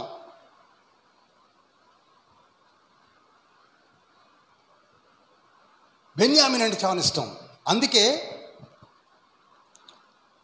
5 డ్రెస్సెస్ని సపరేట్గా పెట్టించాడు. 44వ అధ్యాయంలోకి వస్తున్నాను. 44వ అధ్యాయం 1-2 వచనాలు. యేసేపు ఆ మనుషుల గోనెలో పట్టినంత ఆహార పదార్థములతో వాటిని నింపి ఎవరు రూకలు వారి గోనె మూతలో పెట్టుమనియు, కనిష్ఠుని గోనె మూతలో తన వెండి గిన్నెను అతని ధాన్యపు రూకలను పెట్టుమనియు తన గృహ నిర్వాహకునికి ఆజ్ఞాపింపగా యోసేపు చెప్పిన మాట చొప్పున అతడు చేసెను. చూసారా? యేసేపుకి 5 రకాల దుస్తులే కాదండోయ్, వెండి గిన్నె, తన గిన్నె. తండ్రి మనకేమిస్తున్నాడు? అర్థమైతే అర్థమైనంత అండి. ఇది అర్థమైతే అర్థమైనంత. మనకి ఏమి ఇవ్వబోతున్నాడంటే ఏది దాచుకోవటం లేదండి. అసలు నా గిన్నెనే యేసేపు మూతలో కట్టేయండి అన్నాడు. కట్టించాడు.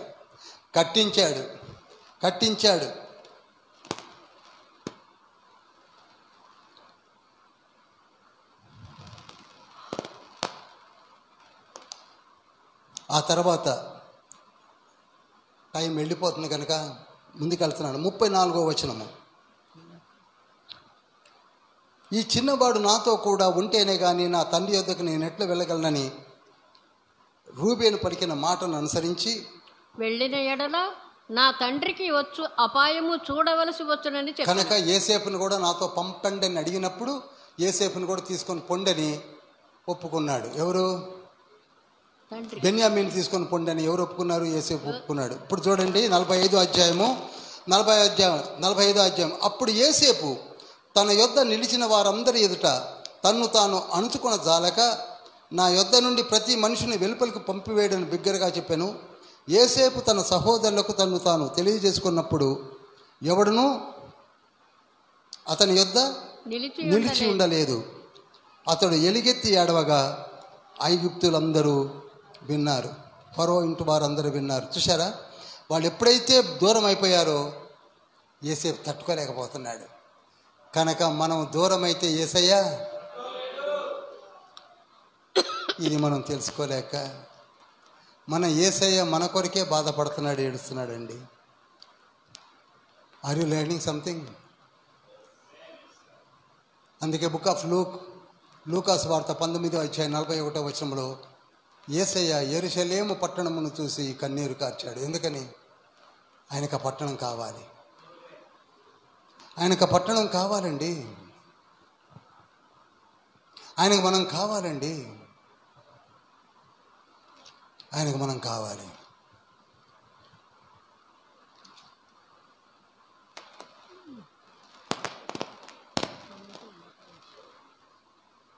అప్పుడు వారందరినీ వెనక్కి పిలిచాడు.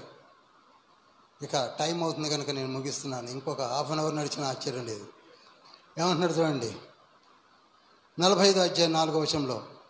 అంతటా యేసేపు నా దగ్గరికి రండని తన సహోదరులతో చెప్పినప్పుడు వారు అతని దగ్గరకు వచ్చిరి.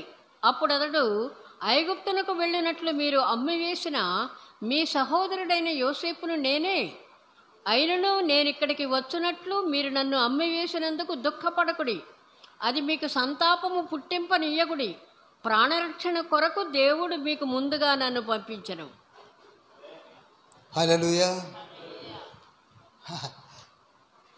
ఇప్పుడు అదే అంటున్నాడు తండ్రి.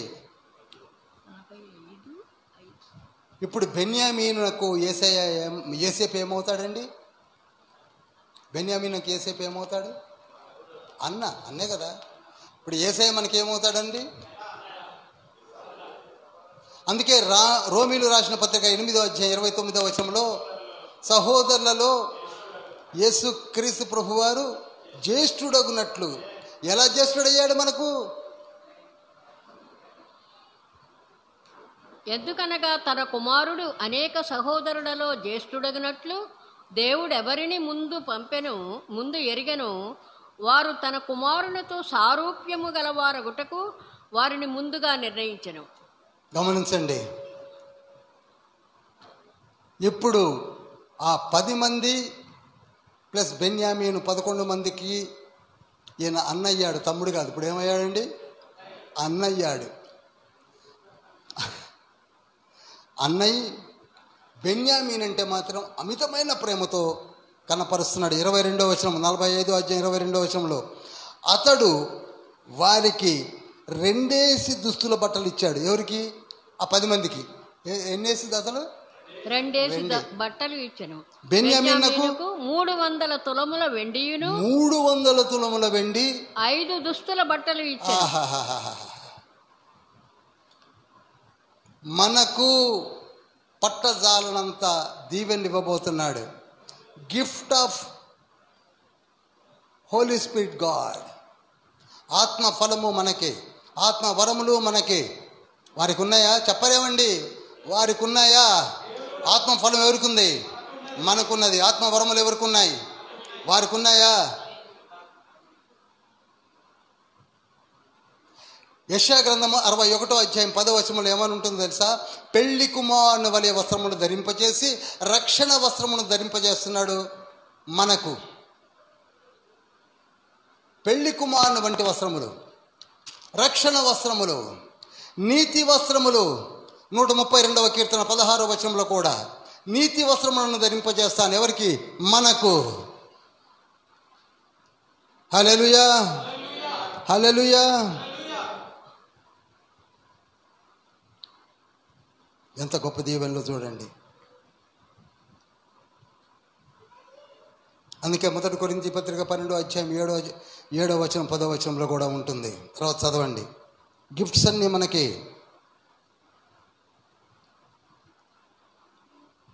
లాస్ట్లో చెప్తాను ఒకటే మాట, టైం అయిపోయింది నాది. 12 మంది అపోస్తులను ఏర్పరచుకున్నాడు వారి సాదృశ్యంగా. కానీ వారిని కాదని పౌలును ఏర్పరచుకున్నాడు. పౌలు బెన్యామీయుడు. హల్లెలూయా, హల్లెలూయా. 12 మంది అపోస్తులను సైతము ఆడిచ్చాడండి. 12 మంది అపోస్తులను సైతము. బెన్యామీయుడైనటువంటి పాల్ వస్తున్నాడంటే పేతురు సైతం ఈజ్ నాట్ ఆర్డినరీ పర్సన్. పేతురు సైతము, ఆది అపోస్తులు సైతం. బెన్యామీయుడు వస్తున్నాడు. ఎవరో కాదు, పాల్. ప్రియులారా,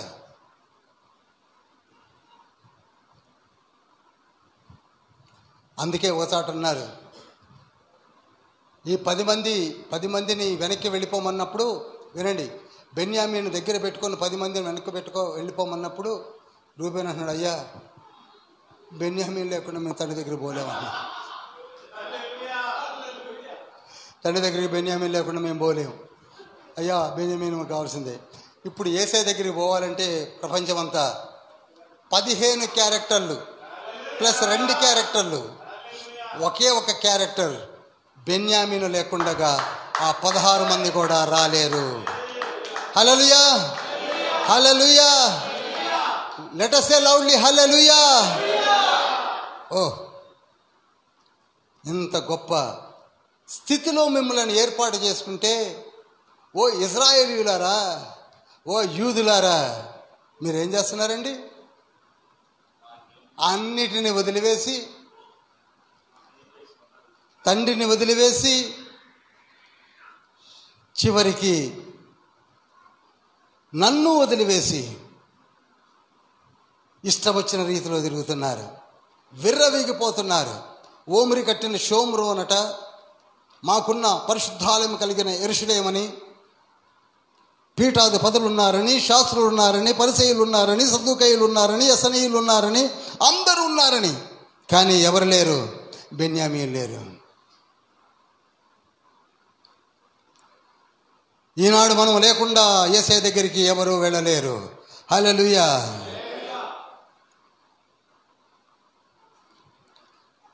ఈ పాటతో ముగించేస్తున్నాను. ప్రియులారా, ఈ లోకము శాశ్వతము కాదు. ఇది ఒక మంచి పాట, నాకు ఇష్టమైన పాట.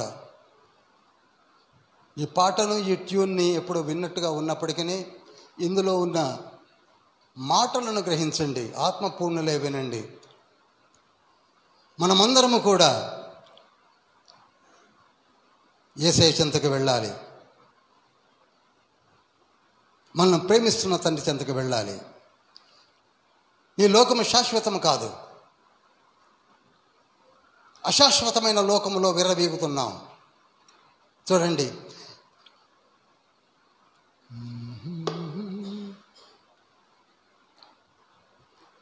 ఈ లోకము అశాశ్వతం, స్థిరమేది మానవా. ఈ లోకము అశాశ్వతం, స్థిరమేది మానవా. ఈ లోకము అశాశ్వతం.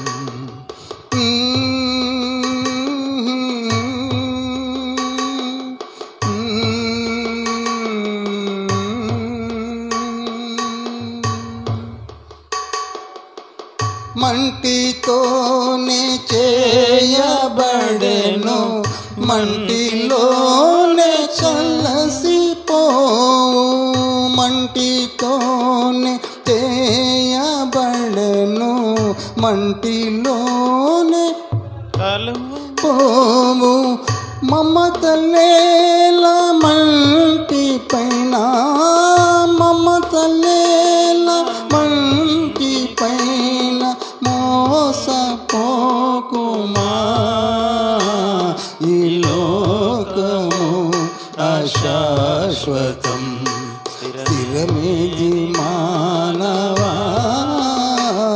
ఈ లోకము అశాశ్వతం. చూడండి, లిరిక్స్ చూడండి ఎంత మాటదో.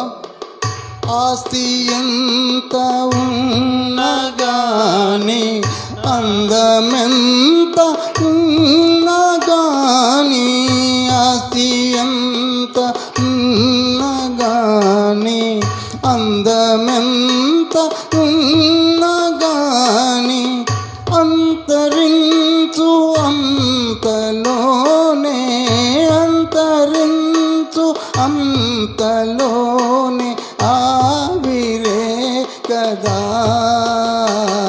ఈ లోకము అశాశ్వతం.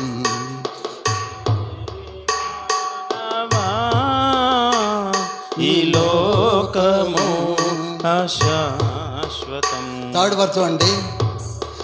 బలము ఎంత ఉన్నగాని, బంధు బలము ఎంత ఉన్నా, బలము ఎంత ఉన్నగాని, బంధు బలము ఎంత ఉన్నా, భోగ భాగ్యమెంత ఉన్నా వదలిపోవునే. ఈ లోకము అశాశ్వతం, స్థిరమేది మానవా. ఈ లోకము అశాశ్వతం. ఈ వర్చు అండి. ప్రభువు స్థిరము, పరము స్థిరము, ప్రభువు స్థిరము, పరము స్థిరము, ప్రాణమిచ్చిన యేసు స్థిరము. ప్రభువు స్థిరము, పరము స్థిరము, ప్రాణమిచ్చిన యేసు స్థిరము, ప్రభును చేరనమ్ము, ప్రభును నమ్ము పరము చేర, అది స్థిరము ఈ లోకము అశాశ్వతం, స్థిరమేది మానవా, ఈ లోకము అశాశ్వతం. లాస్ట్ స్టైల్ చదవండి.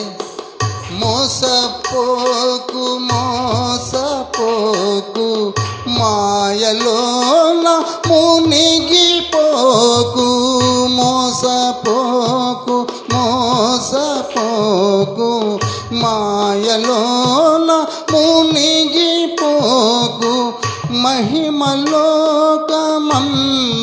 చేర, మార్పు నందు లోకము అశాశ్వతం, స్థిరమేది మానవా, ఈ లోకము అశాశ్వతం, స్థిరమేది మానవా, ఈ లోకము అశాశ్వతం. We are dust. మట్టి నుండి తీయబడ్డాము, మట్టికి వెళ్ళిపోతాం. ఆదికాండం 3:19 అంటాడు, అదమ్మా మట్టి నుండి తీయబడ్డావు, మట్టికి వెళ్ళిపోతావు. ఇది మనం మర్చిపోతున్నాం. మోసపోకు మోసపోకు, నీ అందమును చూసి మోసపోకు, నీ భోగ భాగ్యాలను చూసి మోసపోకు, నీ బంధు బలగమును చూసి మోసపోకు, నీ రాజ్యాధికారమును చూసి మోసపోకు. వన్ డే వెళ్ళిపోతావు. అది నియమము. ఆత్మ దయచేసిన ఆత్మ తండ్రికి ఆత్మ తిరిగి వెళ్ళిపోతుంది, పిలిచిన వెంటనే వెళ్ళిపోతుంది. కనుక ఇక్కడ మీకా గ్రంథము ద్వారా మాట్లాడిన ప్రతి మాట కూడా అదే. మీరందరూ ఒకప్పుడు బానిసలుగా ఉండి మిమ్ములను నడిపించుటకు నేను ఎంతోమందిని ప్రవక్తలను నడిపించాను. మీ కొరకై దీవెన ప్రవక్తలను పంపించాను, కానీ మీరు మారలేదు. ఇప్పటికైనా మారండి అని చెప్పాడు. మారకపోతే యుగాంతములో కూడా అదే సంభవింపబోతున్నదని అప్పుడు వారితోనూ ఇప్పుడు మనతోనూ మాట్లాడుతున్నాడు. అందరం లేచి నిలబడదాం.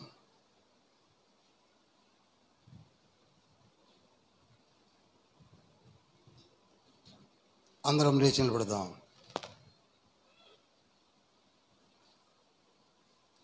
రెండు చేతులు పైకెత్తుదాం.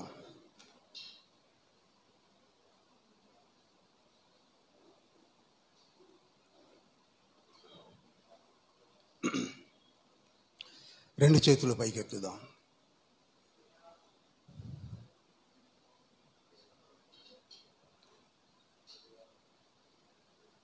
యేసయ్యే సూటిగా నీతో నాతో మాట్లాడుతున్నాడు.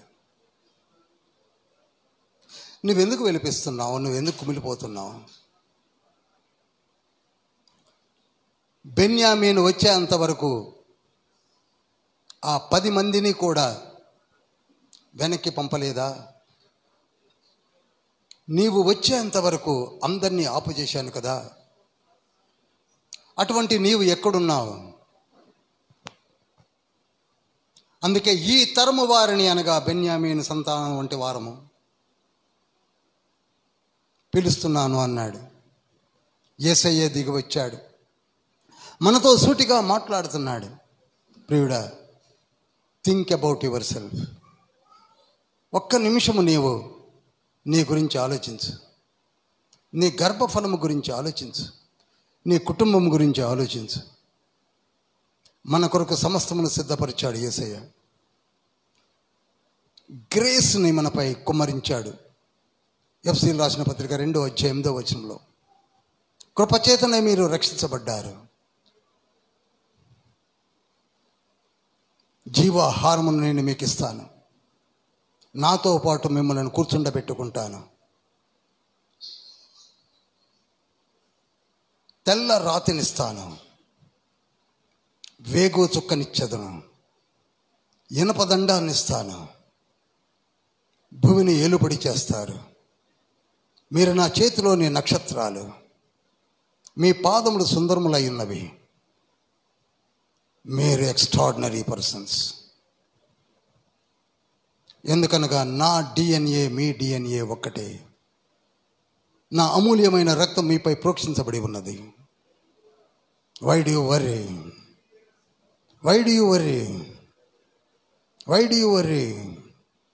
నేను మీ కొరకే దిగి వచ్చాను, మిమ్మలను తీసుకొని వెళతాను. నేనే మార్గం, సత్యం, జీవం అని చెప్పాడు తండ్రి. పరలోక రాజ్యములోనికి తీసుకొని వెళతాను. మీకు ముందుగా వెళ్ళువాడను నేనే. మీ అడ్డంకులన్నింటినీ తొలగించి పగలగొట్టి రాజుగా ముందుకు వెళ్ళేది నేనే అన్నాడు. మీకా గ్రంథం 2:13 మన ముందుగా యేసురాజు వెళుతున్నాడు. మనం వెళుతున్నాము. ఈ లోకంపై ప్రీతిని వదిలివేయండి, ఈ లోకంపై ఆశలను వదిలివేయండి.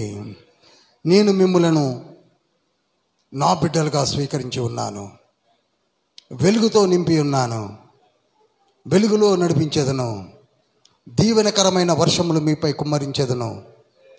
పాడు చీడ అనే మాట మీ ఇంట వినపడదు. నువ్వు ఒంటరి దానివి కావు, ఒంటరి వానివి కాదు, 1000 మందితో సమానం అన్నాడు. ఇప్పటికీ బెన్యామీను జ్ఞాపకం చేసుకుంటున్నాం, యోసేపును జ్ఞాపకం చేసుకుంటున్నాం, 10 మంది గోత్రకర్తలను జ్ఞాపకం చేసుకుంటున్నాం. తండ్రి జ్ఞాపకం ఎందుకు చేస్తున్నాడు అనగా, వారందరికంటే శ్రేష్టమైన జనాంగముగా నా రక్తము చేత మిమ్మలను కడిగాను గనుక నేను మిమ్మలను జ్ఞాపకం చేసుకుంటున్నాను అంటున్నాడు తండ్రి. హల్లెలూయా, hallelujah, hallelujah. cheer up my dear brothers and sisters, cheer up. మనకు తండ్రి ఉన్నాడు. మనము లేకుండగా పరలోక రాజ్యములో ఎవరిని రానివ్వడు. మనము ఉంటేనే మన వెనక వస్తారు. మనము వెళ్ళాలని తండ్రి కోరుకుంటున్నాడు, మనము రావాలని కోరుకుంటున్నాడు. రండి నా ప్రియులారా, రండి నా జనాంగమా అని 2 చేతులు చాచి మరీ పిలుస్తున్నాడు. ప్రార్థన చేయండి. ఇంతవరకు జీవించిన విధము వేరు. మీకా గ్రంథము ద్వారా మీరు మాకు తెలియజేసినది ఏమనగా, మేము బెన్యామీ సంతానమని తెలుసుకున్నాం ప్రభువా. మీరు మమ్మల్ని ప్రేమిస్తున్నారని తెలుసుకున్నాం ప్రభువా. మేము లేకుండగా మరెవరు రారని తెలుసుకున్నాం ప్రభువా. మీ దృష్టిలో మేము యోగ్యమైన సత్ప్రవర్తన కలిగి మీ రక్తంలో కడగబడిన జనాంగమని తెలుసుకున్నాం ప్రభువా. మమ్ములను, మా కుటుంబాలను దీవించండి యేసయ్యా. మా ఇంటికి రా యేసయ్యా, మా ఇంటికి రా యేసయ్యా, మా ఇంటికి రా యేసయ్యా. హల్లెలూయా, హల్లెలూయా, హల్లెలూయా, హల్లెలూయా. మాలో ఉన్న సమస్త కల్మషమును తీసివేయండి, కడిగివేయండి.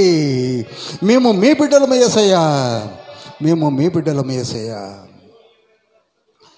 ఈ ప్రార్థనను చేసినట్లయితే పరలోక వాసము గ్యారంటీడ్. హల్లెలూయా.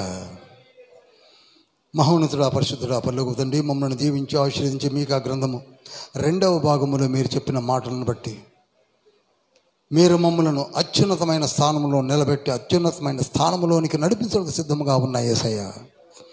మేము లేకుండగా ఎవరు రారన్నారు. ఎందుకనగా మీ రక్తము అమూల్యమైన రక్తము, నిష్కళంకమైన రక్తము, నిర్దోషమైన రక్తము, మీ సిలువ రక్తము చేత మమ్మలను కడిగారు. వారెవ్వరికీ లేని ఆధిక్యతను మీరు మాకు ఇచ్చారు. మా కొరకే ఎదురు చూస్తున్నారు, మా కొరకే దిగి వచ్చారు, మమ్ములను ఆశీర్వదించారు. బెన్యామీన్ యోసేపు ప్రేమించినంతగా అది ఇంకా తక్కువే, కానీ మీరు మమ్మలను అమితంగా ప్రేమిస్తున్నారు, కృపలో భద్రపరుచుకున్నారు. ఆత్మ ఫలము మీరు మాకు ఇచ్చారు. ఆత్మవరములు 9 మీరు మాకు ఇచ్చారు. 4000 సంవత్సరాల క్రితము ఆత్మ వరములు వారికి అన్నీ లేవు, కానీ మాకు అన్నీ ఉన్నాయి. పరలోక నిధులన్నీ నీకే కదా. సంఘమ మౌనము దాల్చకుమా, కోసేటి పనిలోన పాల్గొందుమా. సంఘమ మౌనము దాల్చకుమా, కోసేటి పనిలోన పాల్గొందుమా. పరలోక నిధులన్నీ నీకే కదా, ఇది కోతకు సమయం, పనివారి తరుణం, ప్రార్థన చేయుదమా. ఇది కోతకు సమయం, పనివారి తరుణం, ప్రార్థన చేయుదమా. Let us pray. Let us pray unto the Lord. ప్రభువా, యేసుకరుణా ప్రార్థనా మందిరమును దీవించండి. పాల్వంచలో ఉన్న 60 సంఘములను దీవించండి. 2 తెలుగు రాష్ట్రాల్లో ఉన్న సంఘములన్నిటినీ దీవించండి. భారతదేశంలో జరుగుతున్న పరిచర్యను ఆశీర్వదించండి. 197 కంట్రీస్ మీ పాదముల చెంత ఉదయకాలము నుండి ఆరాధించిన ఆరాధన మీరు స్వీకరించి దీవించండి. గవర్నమెంట్స్ని, కోర్ట్స్ని, హాస్పిటల్స్ని, దాస్య గృహాలను ఆశీర్వదించండి. బీదలను జ్ఞాపకం చేసుకుంటున్నాం, పరిచారకులను జ్ఞాపకం చేసుకుంటున్నాం. మీ కృపగల హస్తమును చాపి ముట్టి దీవించమని యేసు కరుణా ప్రార్థనా మందిరంలో పరిచర్య జరిగిస్తున్నటువంటి సంఘ కాపరి వారి కుటుంబమును, ఎగ్జిక్యూటివ్ బాడీ వారి కుటుంబాలను, యూత్ ఫెలోషిప్, ఉమెన్ ఫెలోషిప్ వారి కుటుంబాలను విస్తృతమైన పరిచర్య జరిగించులాగున బైబిల్ స్టడీ అంతటినీ దీవించి ఆశీర్వదించమని యేసయ్య పరిశుద్ధ నామములో అతవినియంతో వేడుకుంటున్నాం. పరమ తండ్రి, పరలోకమందున్న మా తండ్రి, నీ నామం పరిశుద్ధపరచబడును గాక, నీ రాజ్యం వచ్చును గాక.